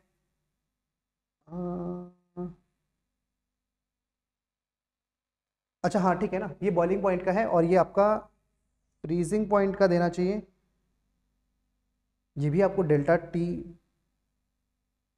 चलिए ठीक है, पहले इसको एक बार डिस्कस कर लेते हैं। देखिए क्या रिप्रेजेंट कर रहा है, देखिए आपके पास एक प्योर सॉल्वेंट था, पहले आपके पास सिर्फ सॉल्वेंट प्रेजेंट था, अगर आपके पास सिर्फ सॉल्वेंट प्रेजेंट था तो उसका मान लीजिए बॉइलिंग पॉइंट 1 atm पे आपका टीबी नॉट प्योर सॉल्वेंट, मान लो आपके पास सिर्फ पानी का एक कंटेनर है, ये एक पानी का कंटेनर है आपके पास और ये रहा वो, ठीक है, तो यहाँ पे सिर्फ पानी का कंटेनर था, तो 100 डिग्री सेंटीग्रेड पे ही होगा इसका प्योर वाले पानी का क्या आएगा, आपको यहाँ पे एक प्योर डेल्टा बॉइलिंग पॉइंट मिलेगा। जब आपका देखो बॉइलिंग पॉइंट की डेफिनेशन क्या होगी, जब आपका वेपर प्रेशर किसके बराबर हो गया, एटमॉस्फेरिक प्रेशर के बराबर हो जाता है। 1 atm इज एटमॉस्फेरिक प्रेशर, तो वेपर प्रेशर आपका जब एटमॉस्फेरिक प्रेशर के बराबर हो गया तो आपका बॉइलिंग पॉइंट बेटा रीच हो चुका है। क्या हो चुका है, आपका बॉइलिंग पॉइंट रीच हो चुका है। तो डेल्टा टीबी नॉट आपका पहले एक क्या था, प्योर सॉल्वेंट का आपका बॉइलिंग पॉइंट था। फिर आपने क्या किया, आपने इसमें कुछ सोल्यूट ऐड किया, क्या किया, आपने इसमें कुछ सोल्यूट ऐड किया। जब भी आप सोल्यूट ऐड करेंगे तो याद रखना आपका हमेशा बॉइलिंग पॉइंट इंक्रीज करता है। क्या करता है? आपका बॉइलिंग पॉइंट इंक्रीज करता है। तो आपने सोल्यूशन, जब आपने सोल्यूट ऐड किया तो आपका क्या बन गया? Solute plus solvent is what? Solution. तो अब आपका बॉइलिंग पॉइंट क्या कर गया? सोल्यूशन का यहां पे इंक्रीज कर चुका है। क्या कर चुका है? It increases. तो वो इंक्रीज हो चुका है। तो ये इंक्रीज क्या है? पहले जो हमने वैल्यू ली थी इट वॉज टीबी नॉट, अब जो वैल्यू है इट इज टीबी। ठीक है, तो इन दोनों का डिफरेंस क्या कहलाएगा? इन दोनों का डिफरेंस करा जाएगा डेल्टा टीबी के बराबर। इन दोनों का डिफरेंस क्या होगा? डेल्टा टीबी के बराबर। तो ग्राफ आपको क्या शो कर रहा है? आपको पता चल गया। हाँ, इसको हम डेल्टा टीबी को निकालते कैसे? फॉर्मूला से आपको याद रखना चाहिए कि delta T B is equals to I into K B into M. M is what? M is molality. M आपकी मोलालिटी है, के बी आपका क्या है? आपका एलिवेशन इन बॉइलिंग पॉइंट का कांस्टेंट है, और आई आपका वेंट ऑफ फैक्टर है। ये सारी चीजें आपको पता ही है। ठीक है, ठीक है। एब्यूलियोस्कोपिक कांस्टेंट भी कहते हैं इसको। क्या कहते हैं? एब्यूलियोस्कोपिक कांस्टेंट भी कहते हैं। सही भाई, मेरी बात। आगे बढ़ते हैं। देखिए फ्रीजिंग पॉइंट का भी बिल्कुल बिल्कुल सिमिलर केस है। क्या है? देखिए आपने एक प्योर सॉल्वेंट लिया, आपने एक प्योर सॉल्वेंट लिया, और जहां पे वो फ्रीज होना स्टार्ट हुआ आपने बोला उस प्योर सॉल्वेंट का वो क्या आ गया? उसका वो फ्रीजिंग पॉइंट आ चुका है। ये रहा वो फ्रीजिंग पॉइंट। ठीक है, ये रहा वो फ्रीजिंग पॉइंट। फिर जैसे ही आपने सल्यूट डाला, आपने जैसे ही सल्यूट डाला तो आपका जो रेडी हुआ वो एक सोल्यूशन रेडी हुआ। क्या रेडी हुआ? आपका एक सोल्यूशन रेडी हुआ, और सोल्यूशन का जो फ्रीजिंग पॉइंट है वो पहले अगर सपोज 0 डिग्री सेंटीग्रेड था, अब वो कम हो चुका है। सपोज अब वो -0.5 डिग्री सेंटीग्रेड की तरफ बढ़ चुका है, यानी कि और ज्यादा डिप्रेशन फ्रीजिंग पॉइंट में देखने को मिलेगा। तो जो नया आपका जो नया फ्रीजिंग पॉइंट होगा वो कुछ यहाँ पे प्रेजेंट होगा, कुछ यहाँ पे प्रेजेंट होगा। तो एक डिफरेंस आया है किसमें? फ्रीजिंग पॉइंट में। This difference is known as what? This is known as depression in freezing point. क्या? This difference is known as depression in freezing point, और उसको रिप्रेजेंट किया जाता है बेटा डेल्टा टीएफ से। किससे? डेल्टा टीएफ से रिप्रेजेंट किया जाता है। ध्यान रखिएगा, इसको अगर मैं लिखूं तो डेल्टा टीएफ को मैं कैसे लिखता हूं? It is also equals to I into K F into M. यहां पर चीजें बिल्कुल लास्ट इक्वेशन की तरह ही बिल्कुल सेम है। I is van't Hoff factor, M is molality, और जो यहाँ पे के एफ है it is what? Depression in freezing point constant, या फिर इसको क्रायोस्कोपिक कांस्टेंट भी कहा जाता है। तो ग्राफ बिल्कुल क्लियर है आप लोगों को किस तरीके से दोनों ग्राफ कर रहे हैं? एब्सोल्युटली क्लियर है। चलिए, अगर आपको ग्राफ क्लियर है, अब हम देखते हैं कुछ इलेक्ट्रोकेमिस्ट्री के ग्राफ्स। इलेक्ट्रोकेमिस्ट्री में बेटा आपका एक ही ग्राफ है हमें दे रखा है, वो भी कंडक्टेंस वाले पार्ट से दे रखा है। क्या है ग्राफ? आइए ढंग से देखते हैं। देखिए ग्राफ है एक्चुअली एक इक्वेशन पे बेस्ड। किस पे? ऑन सागर इक्वेशन पे, that is lambda M equals to lambda M not minus B root C पे डिपेंडेंट है ग्राफ। लेकिन ध्यान रखिए ये जो इक्वेशन है किसके लिए वैलिड होती है? ये बेटा वैलिड होती है किसके लिए? For strong electrolytes. किसके लिए होती है? ये स्ट्रॉन्ग इलेक्ट्रोलाइट्स के लिए वेरी होती है। किसके लिए? स्ट्रॉन्ग इलेक्ट्रोलाइट्स के लिए। तो एक ये इक्वेशन को हम देखते हैं कुछ इस तरीके से। देखो, अब देखो एक कमाल की बात यह है, इस ग्राफ में हमें क्या देखने को, इस ग्राफ में हमें क्या देखने को मिलता है? इस ग्राफ में हमें दोनों चीजों के लिए, चाहे मेरे पास देखो इलेक्ट्रोलाइट दो तरीके के हो सकते हैं। एक हो सकता है, देखो ठीक से समझते हैं, एक हो सकता है आपके पास एक स्ट्रॉन्ग इलेक्ट्रोलाइट हो सकता है और एक वीक इलेक्ट्रोलाइट हो सकता है। अगर मुझे कंडक्टेंस देखनी है तो मैं कैसे देखता हूं? देखिए मैं देखता हूं ऐसे कि मान लीजिए मैं दोनों के लिए आपको सिमिलर केसेस बता रहा हूं, दोनों के लिए बिल्कुल सिमिलर केसेस बता रहा हूं। आप देखते हैं कैसे कि आपके पास मान लीजिए स्टार्टिंग में कुछ आयंस थे जो कि कंडक्शन के लिए पॉसिबल थे। कुछ इस तरीके से आपके पास आयंस थे। ये क्या कर रहे थे? ये आपको कंडक्टिविटी में हेल्प कर रहे थे। अब आपने क्या किया? देखो ये सपोज एक डायरेक्शन में जा रहे थे, एक डायरेक्शन में जा रहे थे, तो इससे मेरे को क्या मिल रही थी? मुझे बहुत अच्छी कंडक्टेंस या फिर मोलर कंडक्टेंस मुझे बहुत अच्छी मिल रही थी। मैंने अब क्या किया? मैंने अब इनको किया डाइल्यूट। क्या किया? मैंने इनको किया डाइल्यूट। डाइल्यूट करने का मतलब होता है बेटा कंसंट्रेट, डाइल्यूशन मैंने इंक्रीज किया। डाइल्यूशन इंक्रीज करने का मतलब ये है कि मैंने इनका कंसंट्रेशन डिक्रीज किया। क्या किया है? इनका कंसंट्रेशन मैंने डिक्रीज किया। अब जब मैंने इनका कंसंट्रेशन डिक्रीज किया तो मेरे पास कुछ ऐसे सिचुएशन है, ऐसी सिचुएशन है कि अब मेरे पास जो आयंस हैं वो कुछ बेटा इस तरीके से हैं। शायद मेरे पास एक या दो आयंस बचे होंगे। तो आपको क्या लगता है इनकी कंडक्टेंस ज्यादा होगी कि कम होगी? देखिए इनकी कंडक्टेंस एक्चुअली बढ़ चुकी है। क्यों बढ़ चुकी है? क्योंकि नंबर ऑफ आयंस के पास अब क्या है, यहाँ पे आयनिक मोबिलिटी इनकी इंक्रीज हुई है और इनका रेजिस्टेंस भी कम हो रहा है। इनकी आयनिक मोबिलिटी भी, क्योंकि इनके रास्ते में अब कोई है नहीं ना। पहले देखो इतना सारा रेजिस्टेंस था, आयनिक मोबिलिटी भी कम होती, तो इनके पास अब क्योंकि इसका रेजिस्टेंस इसका डिक्रीज हो चुका है तो इसकी आयनिक मोबिलिटी इंक्रीज करेगी। तो चाहे किसी भी टाइप का इलेक्ट्रोलाइट हो, whether it is a strong electrolyte और वीक इलेक्ट्रोलाइट, उसकी डाइल्यूशन करने पे कंडक्टिविटी नहीं, क्या उसकी मोलर कंडक्टेंस ऑलवेज इंक्रीजेस। क्या? मोलर कंडक्टेंस हमेशा इंक्रीज होती है। अच्छा, बाय द वे कंडक्टिविटी हमेशा क्या होती है? डिक्रीज ही होती है, क्योंकि वो पर सेंटीमीटर क्यूब पे डिपेंड करती है। पर सेंटीमीटर क्यूब क्योंकि आयंस डिक्रीज कर रहे हैं, तो आप देखिएगा इसमें आपका कापा जो है वो डिक्रीज करेगा, पर मोलर कंडक्टेंस जो है वो एक्चुअली इंक्रीज करेगी। ठीक है, इस चीज का ध्यान रखिएगा। तो देखिए दोनों के केस में आप जैसे जैसे डाइल्यूशन कर रहे हैं, क्या कर रहा है? आपकी जो मोलर कंडक्टेंस है वो इंक्रीज कर रही है। लेकिन कैसे इंक्रीज कर रही है? वो स्ट्रॉन्ग इलेक्ट्रोलाइट के लिए बेटा इंक्रीजेस स्लाइटली। आपको स्टेटमेंट बेस्ड क्वेश्चन में पूछ सकता है कि आपके लिए एक ये क्या है, ये स्ट्रॉन्ग इलेक्ट्रोलाइट है, इसके लिए इट इंक्रीजेस स्लाइटली। और जो आपका जो वीक इलेक्ट्रोलाइट है, एसिटिक एसिड आपका क्या है? एक वीक एसिड है, इसके लिए क्या करेगा? It increases exponentially. क्या? It increases exponentially. इस चीज का भी अच्छे से ध्यान रखें, बहुत ही बेहतरीन चीज मैंने आपको बता दी। ठीक है, तो एक ही ग्राफ आपको अच्छे से याद रखना है इलेक्ट्रोकेमिस्ट्री वाले चैप्टर में। अब आया फिजिकल केमिस्ट्री का आखिरी चैप्टर जिसका नाम है केमिकल काइनेटिक्स, और इसके ग्राफ है बहुत ज्यादा इंपॉर्टेंट। केमिकल काइनेटिक्स से ग्राफिकल क्वेश्चन पूछा जाता है। ठीक है, तो देखिए आपके पास सबसे पहले जो ग्राफ आता है वो है रेट ऑफ रिएक्शन से रिलेटेड। रेट ऑफ रिएक्शन बेटा हम देखते हैं कि हम क्या निकालना चाह रहे हैं, हम इंस्टेंटेनियस निकालना चाह रहे हैं या एवरेज निकालना चाह रहे हैं। ध्यान रखिएगा, बड़ा ही सिंपल कॉन्सेप्ट है। अगर आप इसका एवरेज रेट ऑफ रिएक्शन निकालते हैं तो एवरेज का मतलब होता है फाइनल माइनस इनिशियल। आप ध्यान रखेंगे, देखो मैं आपको लिख देता हूं यहां पे। अगर आप एवरेज निकाल रहे हैं, एवरेज में आप देखते हैं बिग चेंज। क्या देखते हैं? बिग चेंज, यानी कि एक जगह से दूसरी जगह पे आप बड़ा चेंज देखेंगे। मान लीजिए ये है आपकी इनिशियल पोजीशन, ये है आपकी फाइनल पोजीशन। तो इनिशियल पोजीशन पे आपकी कंसंट्रेशन थी R1, फाइनल पे थी R2, और टाइम T1 और T2 आप ले लीजिए। तो आप rate of change of concentration यानी कि एवरेज रेट कैसे बताएंगे? आप बोलेंगे change in concentration of reactants upon change in time, that is R2 minus R1 upon T2 minus T1। Plus minus हम देख लेंगे, इसके केस में माइनस ही रहेगा क्योंकि क्या हो रहा है? ये प्रोडक्ट की साइड का है तो नेगेटिव है, अगर सॉरी रिएक्टेंट की साइड का है तो नेगेटिव है, प्रोडक्ट होता तो पॉजिटिव होता। लेकिन बात आई अगर आप एक स्पेसिफिक टाइम पे देखना चाहें तो आप क्या देखते हैं भाई? अगर आप सपोज इस स्पेसिफिक टाइम पे आपसे कोई बोल दे कि बताइए एक स्पेसिफिक टाइम पे बता दीजिए कि कितना rate of change of concentration होगा, तो आपको क्या करना पड़ेगा? आपको बहुत छोटा सा चेंज लेना पड़ेगा। यानी कि अगर आपको किसी एक इंस्टेंटेनियस पे निकालना है तो आप बहुत छोटा सा चेंज लेते हैं। क्या लेते हैं? बहुत छोटा सा चेंज लेते हैं। यानी कि मैं अगर आपको इसे यहाँ पे दिखाऊं तो आपने ये चेंज लिया है, सोचिए ये चेंज लिया है आपने, कितना छोटा चेंज है, और टाइम भी बहुत छोटा है। ये dt टाइम है, डेल्टा टी नहीं dt, यानी कि स्मॉल टाइम है। और ये क्या है? ये dr कंसंट्रेशन है। कितनी है? dr कंसंट्रेशन है। तो इंस्टेंटेनियस को बेटा आप क्या लिखते हो? Minus dr by dt। और ये कैसे निकलता है? ये निकलता है through making a tangent to the slope. आप क्या बनाएंगे? यहाँ पे आप बनाएंगे एक टेंजेंट। क्या बनाएंगे? इंस्टेंटेनियस में आप क्या बनाते हैं? इसमें आप बनाते हैं टेंजेंट। तो आपको मिलता है स्लोप, आपको स्लोप मिल गया तो आपको इंस्टेंटेनियस रेट मिल गया। ठीक है, तो ध्यान रखना दो ही चीजें अगर आपसे आप फाइंड कर सकते हैं, एवरेज और इंस्टेंटेनियस। एवरेज के लिए आपको क्या देखनी? इनिशियल और फाइनल एक बड़ा चेंज दिखेगा। इंस्टेंटेनियस में आपको सिर्फ एक डॉट देखना है, और डॉट को कैलकुलेट कैसे करेंगे? By drawing a tangent. आपको कैलकुलेट हो जाएगा फिर इंस्टेंटेनियस रेट ऑफ रिएक्शन।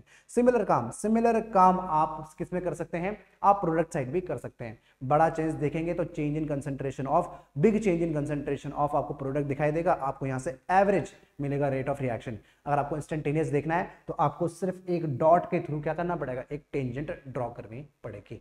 ठीक है, बिल्कुल एब्सोल्युटली ट्रू है ये वाली बात। ठीक है, अब बात करते हैं variation of concentration of time plot for zero order reaction. देखिए किसी भी रिएक्शन का अगर ऑर्डर हो, आपको अब केमिकल काइनेटिक्स में तो बस किसका? ग्राफ का ही काम है। जीरो ऑर्डर रिएक्शन, ऑर्डर देखो, ऑर्डर ऑफ रिएक्शन क्या है? मैं बात करूं अगर बेटा जीरो ऑर्डर रिएक्शन की, तो कोई भी रिएक्शन किसी भी जीरो ऑर्डर की क्यों कहलाएगी? क्योंकि जो उसका रेट है वो किसके बराबर होगा? It is R is equal to what? K into concentration of A naught की पावर 0। यानी कि वो कंसंट्रेशन ऑफ ए नॉट पे डिपेंड ही नहीं करेगी। ठीक है, कंसंट्रेशन ऑफ ए नॉट पे डिपेंड ही नहीं करेगी। लेकिन आपने किसके बीच में दिया है? For concentration versus time. अच्छा ठीक है, देखिए अभी आपने किसके बीच में ग्राफ बनाया? कंसंट्रेशन और टाइम के बीच में ग्राफ बनाया। अगर आप रेट और ए नॉट के बीच में ग्राफ बनाएंगे, यानी कि रेट ऑफ रिएक्शन और ए नॉट के बीच में बनाएंगे, मैं यहां पे साइड में बना देता हूं। आप बेटा रेट ऑफ रिएक्शन और कंसंट्रेशन के बीच में ग्राफ बनाएंगे तो आपको कुछ ऐसा मिलेगा, यानी कि इस पे डिपेंड ही नहीं कर रही है रेट ऑफ रिएक्शन किस पे, कंसंट्रेशन पे। लेकिन अगर आप जीरो ऑर्डर रिएक्शन को अच्छे से देखते हैं तो इसकी इंटीग्रेटेड रेट इक्वेशन कैसे आती है, इसकी इंटीग्रेटेड रेट इक्वेशन कुछ ऐसे आती है, A is equals to A not minus K T के बराबर। किसके बराबर? A is equals to A not minus K T.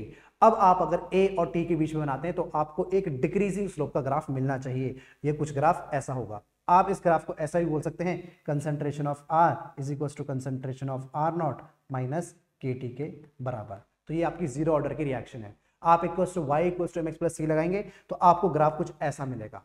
ठीक है, तो आपका आर, आपका जो इंटरसेप्ट है वो किसके बराबर होगा, वो हो जाएगा आपके आर नॉट के बराबर, और आपका जो स्लोप है वो किसके बराबर हो जाएगा, माइनस के बराबर। देखिए ध्यान दीजिए, एनसीईआरटी ने यहाँ पे माइनस स्लोप की वैल्यू के दी है, यानी कि यहाँ पे स्लोप की वैल्यू कितनी हो जाएगी, it will be equals to minus K बराबर। Very important thing to note this.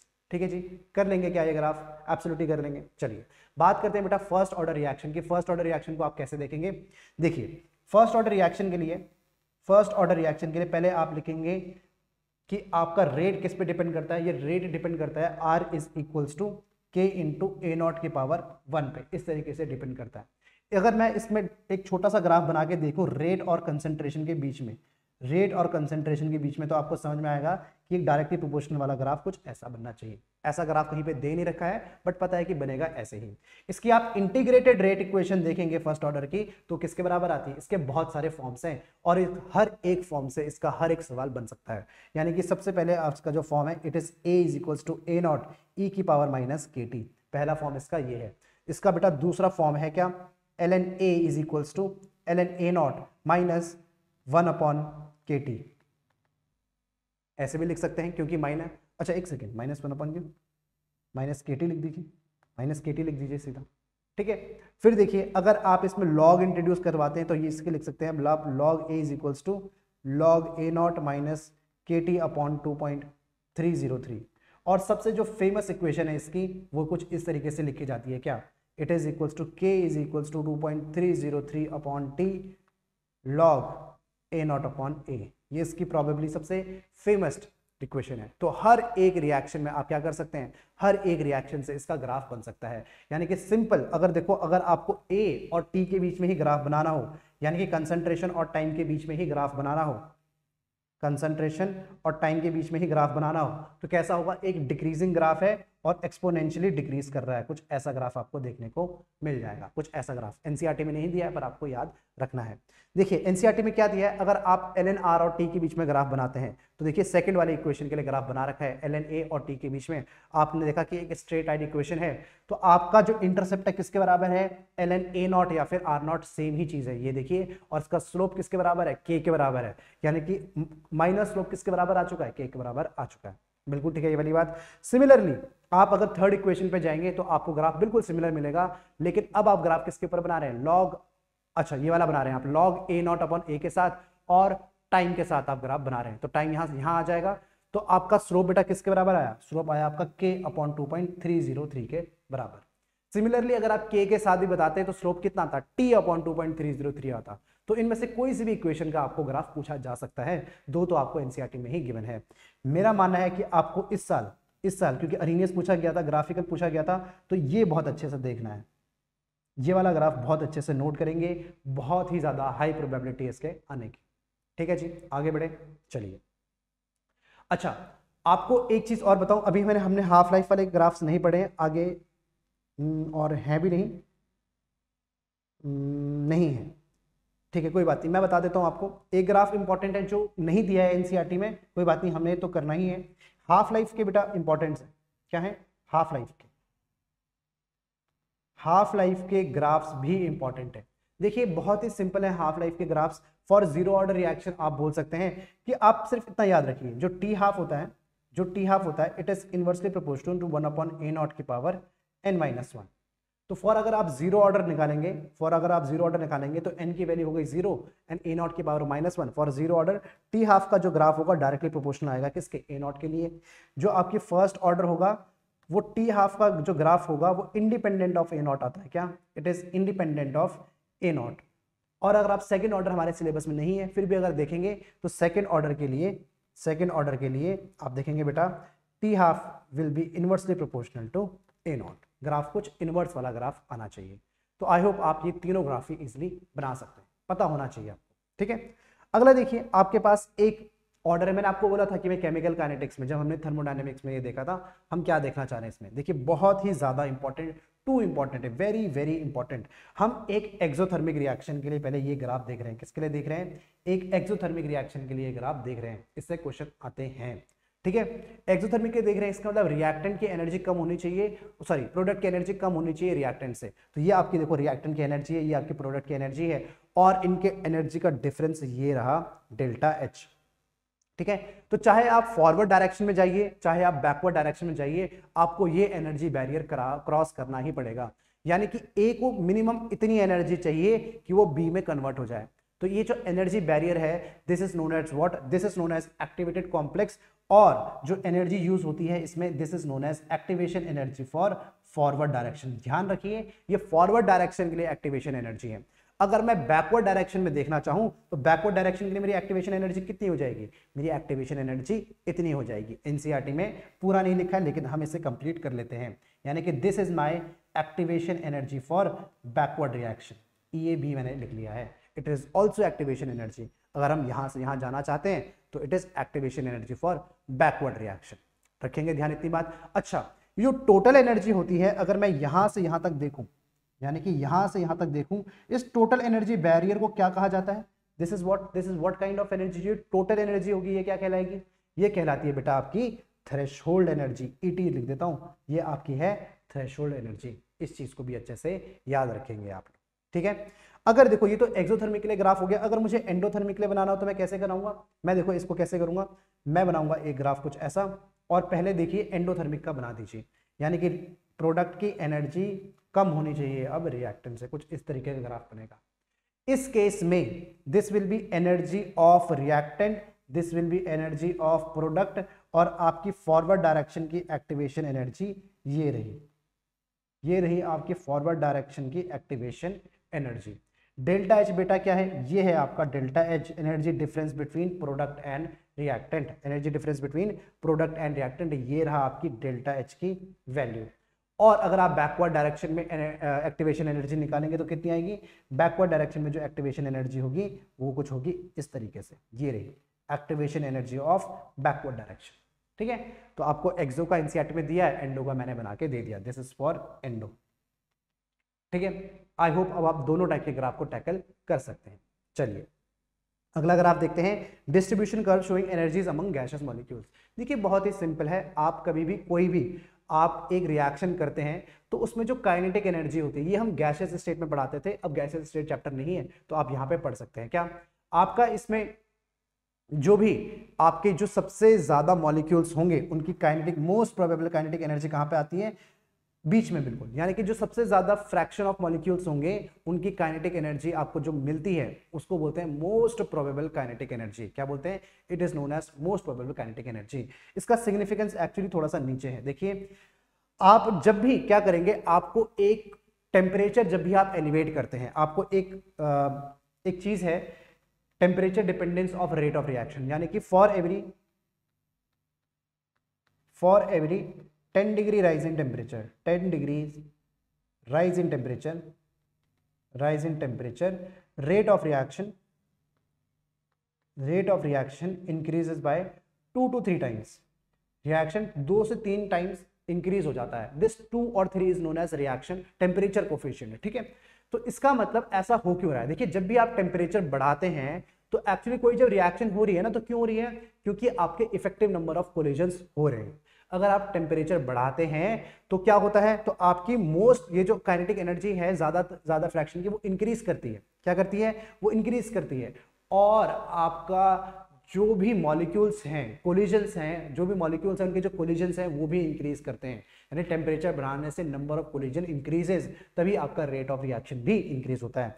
ये देखिए बहुत ही ज्यादा इंपॉर्टेंट ग्राफ है, इसको मार्क कर दीजिए, जिसे सुपर इंपॉर्टेंट ग्राफ, बहुत ही ज्यादा इंपॉर्टेंट ग्राफ है। देखिए फ्रैक्शन ऑफ मॉलिक्यूल्स, ये आपने पहले नॉर्मल टेम्परेचर पे देखिए, ये रहा पहले टेम्परेचर, ये इस तरीके से जा रहा था। ये क्या दिखा रहा है, काइनेटिक एनर्जी को दिखा रहा है, यानी कि यहाँ पे एनर्जी ऑफ एक्टिवेशन है तो सिर्फ पहले इतने मॉलिक्यूल्स थे, देखो जो ब्लैक रीजन में है पहले सिर्फ इतने मॉलिक्यूल्स क्या कर रहे थे, रिएक्शन को में पार्टिसिपेट कर रहे थे, लेकिन जैसे ही आपने टेम्परेचर इंक्रीज किया तो ग्राफ देखिए किस तरीके से शिफ्ट हो चुका है। ये दिख रहा है आपको, ये इस तरीके से ये ग्राफ ऐसे शिफ्ट हो चुका है, इस तरीके से ये ग्राफ ऐसे शिफ्ट हो चुका है। अब जो आपके नंबर ऑफ मॉलिक्यूल्स हैं जो कोलिजन्स करना चाहते हैं वो देखिए इंक्रीज हो चुके हैं, ये मैं शेडेड रीजन से इसे मार्क कर रहा हूं, अब ये इंक्रीज हो चुके हैं और इनके वजह से ही क्या हो रहा है, इनके वजह से ही रेट ऑफ रिएक्शन इंक्रीज हो रहा है, इनकी वजह से ही आपका रेट ऑफ रिएक्शन इंक्रीज हो रहा है। ठीक है, तो याद रखेंगे आप इस चीज को भी कि rate of reaction increases with rise in temperature. क्यों? Because fraction of additional molecules which react at T+10 it increases, वो जो फ्रैक्शन है नंबर ऑफ कोलिजन्स वो इंक्रीज कर रहा है। Very very important. और ये किस चीज को शो करता है, this is energy of activation को ये शो कर रहा है, ये वाला पॉइंट। ठीक है, याद रखेंगे। चलिए फिर देखिए बेटा, आपके पास एलन के, आपके पास अरेनियस, ये जो ग्राफ है आपसे पूछा गया था नीट 2024 में। कब? नीट 2024 में ये आपसे ग्राफ पूछा गया था, इनफैक्ट उससे पहले भी पूछा गया। किसके ऊपर बेस्ड है? अरेनियस इक्वेशन के ऊपर बेस्ड है। देखिए अरेनियस इक्वेशन बोलती है जो k है it is equals to a into e की power minus e a by R T, यानी कि बेटा आप वो सीधा सीधा बोलता है जैसे आप k की वैल्यू बढ़ाते हैं, जैसे आप t की वैल्यू बढ़ाते हैं तो आपका k इंक्रीज करता है। और कैसे इंक्रीज करता है? देखिए अगर आप नॉर्मल k और t को बढ़ाएंगे तो ग्राफ आपका एक्सपोनेंशियल है, कुछ इस तरीके से ग्राफ कुछ इस तरीके से बढ़ता है, एक्सपोनेंशियल ग्राफ है ये। ठीक है, तो पहला ग्राफ तो मैंने आपको ये बताया कि ऐसा ग्राफ पूछ सकता है। अगर नहीं पूछेगा तो इसके और फॉर्म्स भी हैं। इसका सेकंड फॉर्म क्या है? इसका सेकंड फॉर्म कुछ ऐसे आप लिखेंगे इसे, ln k is equals to ln a minus E A by R T, यानी कि आप ln k और 1/t के बीच में ग्राफ बनाएंगे तो आपको इंटरसेप्ट क्या मिलना चाहिए? ln a, जो कि एक्चुअली ये ग्राफ है इस टाइम पे, और स्लोप की वैल्यू होनी चाहिए minus E A by R के बराबर। लेकिन आप यहां पे नहीं रुकेंगे इस ग्राफ में, आप क्या करेंगे, आप इसकी तीसरी इक्वेशन भी बेटा पॉसिबल है। क्या इक्वेशन पॉसिबल है? It is log k is equals to log a minus E A upon 2.303 r। इस तरीके से ग्राफ ये पॉसिबल है। ठीक है, अगर आप इस सिमिलर इस ग्राफ में अगर आप अगर इस ग्राफ को log k वर्सेस 1/t बनाएंगे तो आपको कैसा नजर आएगा ग्राफ? कुछ ऐसा ही नजर आएगा ग्राफ, कुछ ऐसा ही नजर आएगा, बस इसमें स्लोप और इंटरसेप्ट की वैल्यू बदल जाएगी। यहाँ पे इंटरसेप्ट की वैल्यू जो होगी it will be equals to log a, और स्लोप की वैल्यू होगी बेटा कितना? Minus E A upon 2.303 r के बराबर। तो very important thing to note this, examination में इस बार ये पूछा गया था, हो सकता है इस बार ये या फिर ये पूछ ले, बिल्कुल इक्वल प्रोबेबिलिटी है। ठीक है जी, चलिए अगला क्वेश्चन देखते हैं। Effect of catalyst on activation energy. देखिए कैटलिस्ट क्या करता है? देखिए कैटलिस्ट जो होता है आपका वो बिल्कुल सही बात है कि रिएक्शन को मॉडिफाई करता है, ट्रांसफॉर्म किस तरीके से करता है? रिएक्शन का रेट बढ़ाता है। लेकिन रिएक्शन का रेट कैसे बढ़ाता है? वो एक ऑल्टरनेट पाथ प्रोवाइड करता है। आपका जो कैटलिस्ट है, catalyst provides an alternate path to the reaction. तो उससे रिएक्शन को क्या करता है? वो फास्ट कर देता है। ऑल्टरनेट पाथ का मतलब है बेटा यहां पे कैसे कर रहा है? ये एक्टिवेशन एनर्जी को एक्चुअली डिक्रीज करता है। क्या करता है? एक्टिवेशन एनर्जी को डिक्रीज करता है। अगर कोई कैटलिस्ट ऐसा है जो एक्टिवेशन एनर्जी को इंक्रीज कर दे या फिर रेट ऑफ रिएक्शन को स्लो कर दे तो वहां पर वो कैटलिस्ट नहीं कहलाता, वो क्या कहलाता है? वो एक इनहिबिटर कहलाता है। क्या कहलाता है? एक इनहिबिटर कहलाता है। ठीक है, इस वाले ग्राफ में देखिए पहले आपकी जो एक्टिवेशन एनर्जी थी वो कुछ इस तरीके से थी, एक्टिवेशन एनर्जी। मान लीजिए इट इज EU मान लेते हैं, EU का मतलब E अनकैटलाइज्ड। ठीक है, फिर जो एक्टिवेशन एनर्जी आपको दिखी है वो कुछ इस तरीके से है, यानी कि E catalysed, this is E catalysed. तो कैटलिस्ट ने क्या किया? इस एक्टिवेशन एनर्जी को कम कर दिया है। ठीक है, समझ में आई आपको ये वाली बात? देखिए आप इन दोनों को कंपेयर भी कर सकते हैं एग्जामिनेशन में, अगर टफ बनता है आपका क्वेश्चन तो आप देखो कंपेयर कैसे करोगे। आप बोलोगे कि log, पहले आपने देखा log k1 is equals to log a minus E A by RT1। Same temperature मानते हैं तो RT हो गया। अब यहाँ पे जो EA है वो EA नहीं है, मैं मानता हूं कि वो E अनकैटलाइज्ड है, EU मान लेते हैं अनकैटलाइज्ड। ठीक है, फिर आप बोलेंगे कि log K2 कि log A तो सेम है minus E catalysed minus RT। ठीक है, आप लिखिए इक्वेशन 2 माइनस इक्वेशन 1 किसके बराबर आएगी? इक्वेशन 2 माइनस इक्वेशन 1 बराबर आएगी बेटा log K2 अपॉन K1 इज इक्वल्स टू किसके बराबर आ जाएगा, देखो ये हो जाएगा माइनस 1 अपॉन RT, तो कॉमन आ गया, 1 अपॉन RT कॉमन हो जाएगा, it will be equals to minus EC minus of minus EU, यानी कि it will be equals to EU minus EC। तो इस तरीके का आंसर आपका आना चाहिए। अच्छा ठीक है, इसमें एक चीज देखिए 2.303 लिखा है मैंने, तो इसको ऐड कर दीजिएगा 2.303 अच्छा नीचे लिख देते हैं इंटू 2.303, ठीक है। तो इस तरीके से कुछ इक्वेशन आपकी आती है, तो ये आपका क्वेश्चन न्यूमेरिकल में भी हेल्प कर जाएगा, ठीक है जी। चलिए, आपको एक डायग्राम दिया गया है जिसमें आपको बताया गया है कि किसी भी इफेक्टिव कोलिजन्स के लिए आपको क्या होना चाहिए, एक प्रॉपर ओरिएंटेशन होना चाहिए। तो उसका एक ग्राफिकली, ये कोई ग्राफ नहीं है, ये सिर्फ एक रिप्रेजेंटेशन है कि ग्राफिकली कैसे देखेंगे। अगर आपको एक रिएक्शन करनी है जहां पे आपको क्या मिथाइल ब्रोमाइड से मिथेनॉल बनाना है, तो OH माइनस यहाँ पे अटैक करेगा। अब देखिए OH माइनस अगर सेम साइड से अटैक करता है तो यहाँ पे कोई प्रोडक्ट फॉर्मेशन नहीं होता। ये एग्जांपल है आपका एक इम्प्रॉपर ओरिएंटेशन का। लेकिन अगर ये बेटा इस तरीके से एक इंटरमीडिएट स्टेज बनाता है तो आपका बनता है एक प्रोडक्ट।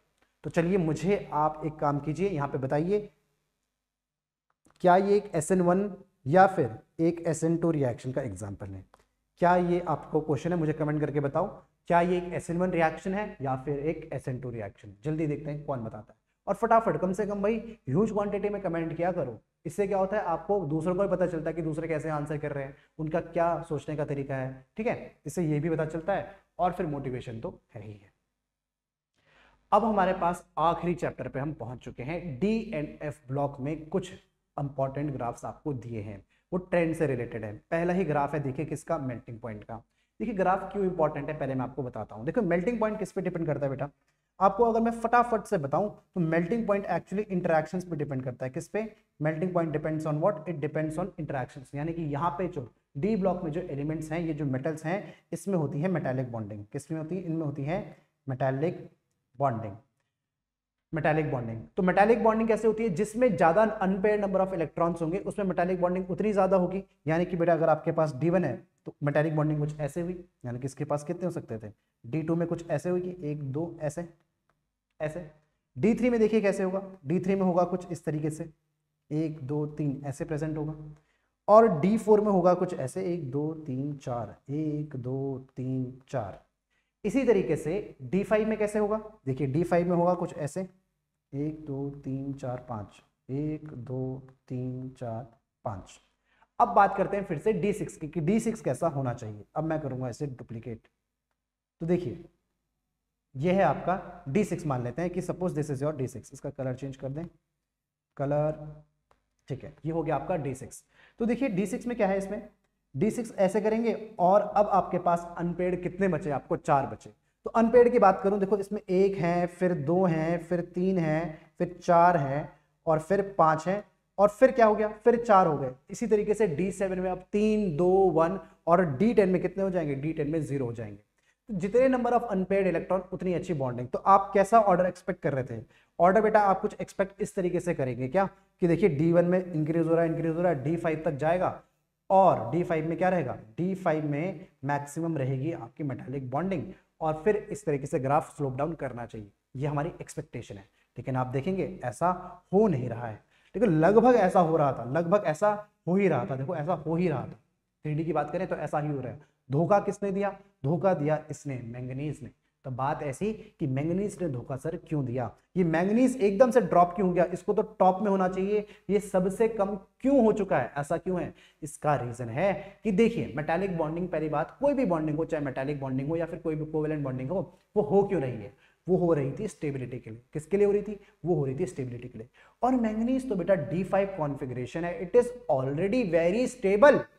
D5 तो वैसे ही पहले से स्टेबल था, तो क्योंकि ये फिर क्या करता है, फिर ये मेटालिक बॉन्डिंग में पार्ट लेता ही नहीं है, क्योंकि जब बॉन्डिंग स्टेबिलिटी के लिए हो रही है, इसके बाद स्टेबिलिटी पहले से है, तो मेटालिक बॉन्डिंग में ये पार्टिसिपेट नहीं करता है। इसलिए आप इसे मार्क कर देंगे कि मैंगनीज का ऐसा बिहेवियर हमें क्यों देखने को मिलता है। इसी तरीके से हमें टेक्टिनियम, यानी कि मैंगनीज के नीचे ही आता है टेक्टिनियम, उसका भी सिमिलर बिहेवियर हमें देखने को मिलता है। तो इन दोनों ग्राफ को बहुत अच्छे से ध्यान रखेंगे। किसके ग्राफ हैं, ये मेल्टिंग पॉइंट के ग्राफ हैं। सिमिलर सिचुएशन बेटा हमको मिलती है किसमें, हमें मिलती है एंथैल्पी ऑफ एटोमाइजेशन में भी। यानी कि अगर आप बोलो अगर मैं एटोमाइजेशन की बात करूं तो एटोमाइजेशन का क्या मतलब है? देखिए, एटोमाइजेशन का मतलब ये है कि आपको मेटालिक इंटरेक्शंस को तोड़ना है। आपके पास कुछ, मान लो कुछ मेटल है, कुछ एक्स नाम का मेटल है, तो आपको इन इंटरेक्शंस को तोड़ना है और इनको गैसेस स्टेट में लेके जाना है। तो अल्टीमेटली बात आई कि आपको क्या तोड़ना है, आपको मेटालिक इंटरेक्शन तोड़ना है। तो फिर से वही बात कि जितना ज्यादा मेटालिक इंटरेक्शन होगा उतनी ज्यादा एंथैल्पी ऑफ एटोमाइजेशन होगी। तो एंथैल्पी, तो हमने कैसे, तो हम क्या ग्राफ एक्सपेक्ट कर रहे थे? हम ग्राफ तो अभी भी यही एक्सपेक्ट करेंगे, लेकिन हमें पता है, अब हम जान चुके हैं इस बात को कि ये ऐसा नहीं होगा। यहाँ पे हमें एक ड्रॉप देखने को मिलेगा। क्यों? क्योंकि यहाँ पे हमें क्या मिलता है, यहाँ पे हमें मेटालिक बॉन्डिंग मिलती ही नहीं है इतनी अच्छी। तो ग्राफ कुछ ऐसा आना, ऐसा नहीं आना चाहिए, कुछ ऐसा आना चाहिए। आइए देखते हैं क्या ऐसा आ रहा है। एब्सोल्युटली ग्राफ ऐसा ही आ रहा है। ये 3D का है, ये 4D का है, ये ऊपर 5D का है। ठीक है, तो आपको समझ में आया ये इस बार ग्राफ ऐसा क्यों आ रहा है। अच्छा, 4D और 5D का ऐसा क्यों आ रहा है? देखिए, जो आपका मेल्टिंग पॉइंट है या फिर एंथैल्पी ऑफ एटोमाइजेशन है, सिर्फ इंटरेक्शंस पे वेरी नहीं करता। एक और चीज है इसमें कि कितना भारी आपका एलिमेंट है इनका, क्योंकि मॉलिक्यूलर वेट भी तो इंक्रीज हो रहा है। ठीक है, तो जो भारी होगा उसको मेल्ट करना भी डिफिकल्ट होता रहता है। तो इस चीज का भी अच्छे से ध्यान रखेंगे। तो आपको मेल्टिंग पॉइंट आ गया, एंथैल्पी ऑफ एटोमाइजेशन आ चुका है। ठीक है जी। चलिए, एक बहुत इंपॉर्टेंट चीज अब यहाँ पे, ये तो पूरा डी ब्लॉक ही अब लगता है स्टार्ट हो गया है। देखिए, आपका क्या हो रहा है यहाँ पे, डी अलोंग द पीरियड। हमें पता है कि एटॉमिक साइज का अब हम ट्रेंड देखने जा रहे हैं। हमें पता है एटॉमिक रेडियस के जो हमने ट्रेंड देखे हैं, हमने आज भी देखे ग्राफिकली, कि अलोंग द पीरियड क्या करते हैं, along the period, along the period decrease करता है। यानी कि डिक्रीज तो करना चाहिए था, ये बात बिल्कुल ठीक है। और आप देखेंगे कि मैंगनीज आयरन तक ग्राफ डिक्रीज भी कर रहा है। क्या कर रहा है? यहां तक ग्राफ डिक्रीज भी कर रहा है। लेकिन हमारे पास बेटा एक सिचुएशन है, कौन सी? फीकोनी वाली, आयरन कोबाल्ट और निकल वाली जो सिचुएशन है, यहाँ पे थोड़ी सी दिक्कत है। क्यों? यहाँ पे तीनों ऑलमोस्ट सिमिलर है, उसके बाद एटॉमिक रेडियस इंक्रीज करना स्टार्ट हो गया है। तो ऐसा क्यों हो रहा है? आइए देखते हैं इसका रीजन। देखिए, इसका रीजन कुछ ऐसा बेटे कि आपको अगर मैं एक एटम बना के देखूं डी ऑर्बिटल का, तो मान लो ये 3D है। क्या है? ये 3D है। तो यहाँ पे प्रोटॉन है, बाहर इलेक्ट्रॉन है। तो देखो, पहले आपके पास एक इलेक्ट्रॉन आया, ठीक है, अच्छी बात है। 2 आए, 3 आए, 4 आए, 5 आए। तो अंदर का प्रोटॉन का नंबर भी तो इंक्रीज हो रहा है। तो आपका क्या हो रहा है, यहाँ पे प्रोटॉन का नंबर इंक्रीज हो रहा है, यानी कि नंबर ऑफ इलेक्ट्रॉन भी इंक्रीज हो रहा है, नंबर ऑफ प्रोटॉन भी इंक्रीज हो रहा है। तो D6 तक तो कोई प्रॉब्लम नहीं है, यहाँ पे चीजें ठीक चल रही है। यानी कि Z इफेक्टिव की वैल्यू जो है वो इंक्रीज हो रही है, Z इफेक्टिव इंक्रीज हो रहा है। ठीक है, कहां तक? लेकिन यहां तक, आयरन तक ये इंक्रीज हो रहा है। लेकिन जैसे ही बेटा आप D6 पे पहुंचते हो, यानी D6 पे पहुंच गए, कोई प्रॉब्लम नहीं। जैसे ही आप D7 पे पहुंचते हो, तो एक चीज अब होना और स्टार्ट हो चुकी है। वो क्या चीज है? आपके इंटर इलेक्ट्रॉनिक रिपल्शंस होना स्टार्ट हो चुके हैं। क्या? इंटर इलेक्ट्रॉनिक रिपल्शंस होना स्टार्ट हो चुके हैं। जैसे ही इंटर इलेक्ट्रॉनिक रिपल्शंस होते हैं, वो चाहते हैं कि आपका साइज इंक्रीज हो जाए। यानी D6 के बाद आपके पास जो इन चीजें आ रही है वो क्या है? वो है आपका इंटर इलेक्ट्रॉनिक रिपल्शंस। और जैसे ही आप D10 या फिर D9 तक जाते हो, तो सिचुएशन तो बहुत खराब हो चुकी है। आपको बहुत ज्यादा इंटर इलेक्ट्रॉनिक रिपल्शन फेस करना पड़ेगा। और ऐसा टाइम आता है कि इंटर इलेक्ट्रॉनिक रिपल्शन डोमिनेट कर देते हैं किसको? Z इफेक्टिव को, और आपका साइज इंक्रीज हो जाता है। यानी कि दो इफेक्ट लग रहे हैं साइमल्टेनियसली। वो क्या क्या है? वो इफेक्ट है बेटा आपके पास क्या क्या? एक इफेक्ट है आपके पास Z इफेक्टिव, और दूसरा है जो कि डोमिनेट कर रहा है, फर्स्ट हाफ में डोमिनेट कर रहा है Z इफेक्टिव किसको? ये डोमिनेट कर रहा है इलेक्ट्रॉनिक रिपल्शंस को। तो इसलिए आपका क्या हो रहा है? आपका साइज डिक्रीज हो रहा है। लेकिन हमारे पास ऐसी सिचुएशन भी आती है जब Z इफेक्टिव को बराबर टक्कर मिल रही है किससे? इलेक्ट्रॉनिक रिपल्शन से। और हमारा साइज क्या हो रहा है? हमारा साइज बिल्कुल हमें सेम देखने को मिल रहा है, यानी कि सिमिलर साइज इन तीनों में देखने को मिलता है। हमारे पास फिर फाइनली ऐसी सिचुएशन आती है जहां पे हमारा जो Z इफेक्टिव है उसको डोमिनेट कर देते हैं हमारे क्या? इलेक्ट्रॉन रिपल्शंस डोमिनेट कर देते हैं, और हमारा जो साइज है वो इंक्रीज हो जाता है। तो वेरी वेरी इंपॉर्टेंट ग्राफ, बहुत ही ज्यादा इंपॉर्टेंट ग्राफ है ये वाला। ठीक है, समझ में आया आपको रेडियस का ग्राफ कैसा है? चलिए अगला ग्राफ देखते हैं। हाँ, अगला ग्राफ है बेटा आपके स्टैंडर्ड इलेक्ट्रॉन पोटेंशियल का। इसमें आपको देखो, मुझे थ्योरी एक्सप्लेन करने के लिए कम से कम आधा घंटा चाहिए। हमें पता है टाइम की शॉर्टेज की वजह से हम सिर्फ ये देख लेते हैं कि कोबाल्ट और निकल में जो हम ऑब्जर्व करना चाहते थे इलेक्ट्रोड पोटेंशियल, वैसा नहीं आता है। मैं आपको सीधा सीधा इसका रीजन बता देता हूं। देखिए, इलेक्ट्रोड पोटेंशियल किस किस चीज पे डिपेंड करता है बेटा? ये डिपेंड करता है आपकी आयनाइजेशन एनर्जी पे, हाइड्रेशन एनर्जी पे, इलेक्ट्रॉनिक कॉन्फ़िगरेशन पे, इन चीजों पे डिपेंड करता है। यहाँ पे कॉपर और किसमें, कॉपर और निकल में क्या होता है, हाई हाइड्रेशन एनर्जी होती है। क्या होती है, नॉर्मल से ज्यादा हाई हाइड्रेशन एनर्जी होती है। इसलिए जो ऑब्जर्व्ड ट्रेंड है इलेक्ट्रॉन पोटेंशियल का वो आपको सिमिलर नहीं दिखता है, कुछ इसमें वेरिएशंस आपको देखने को मिलते हैं। ठीक है, इसका यही रीजन है क्या, हाई हाइड्रेशन एनर्जी। फिर फाइनली हम अपने आखिरी ग्राफ में पहुंचते हैं, पूरे की पूरी सीरीज का, पूरे के पूरे सेशन का आपका आखिरी ग्राफ, जो कि है डिप क्या क्या क्या है ये है आपका लेंथेनाइड कॉन्ट्रैक्शन। किसका ग्राफ है, लेंथेनाइड कॉन्ट्रैक्शन। बहुत ही सिंपल है, ये कहता है कि जैसे जैसे आप लेंथेनाइड में आगे बढ़ते रहते हैं आपका एटॉमिक साइज डिक्रीज करता रहता है, जो कि करना भी चाहिए था। क्यों, क्योंकि आपका जेड इफेक्टिव क्या होता है, जेड इफेक्टिव इंक्रीज करता है। जेड इफेक्टिव क्यों इंक्रीज करता है, क्योंकि आपका बेटा जेड की वैल्यू इंक्रीज कर रही है। जेड इफेक्टिव का फॉर्मूला होता है क्या, देखिए जेड इफेक्टिव का फॉर्मूला होता है, यहां पे लिख देते हैं, यहां पे लिख देते हैं, जेड इफेक्टिव का फॉर्मूला होता है जेड माइनस सिग्मा। तो z की वैल्यू तो इंक्रीज कर रही है, सिग्मा जो आपका स्क्रीनिंग कांस्टेंट है वो कम होता रह रहा है, f ऑर्बिटल में सिग्मा की वैल्यू कम होती रहती है। तो क्योंकि z कॉन्टिन्यूसली इंक्रीज कर रहा है, f ऑर्बिटल की शील्डिंग पुअर है, तो आपका साइज कॉन्टिन्यूसली डिक्रीज करता रहता है। ठीक है, याद रखेंगे कि आप इस बात को बिल्कुल याद रखना है।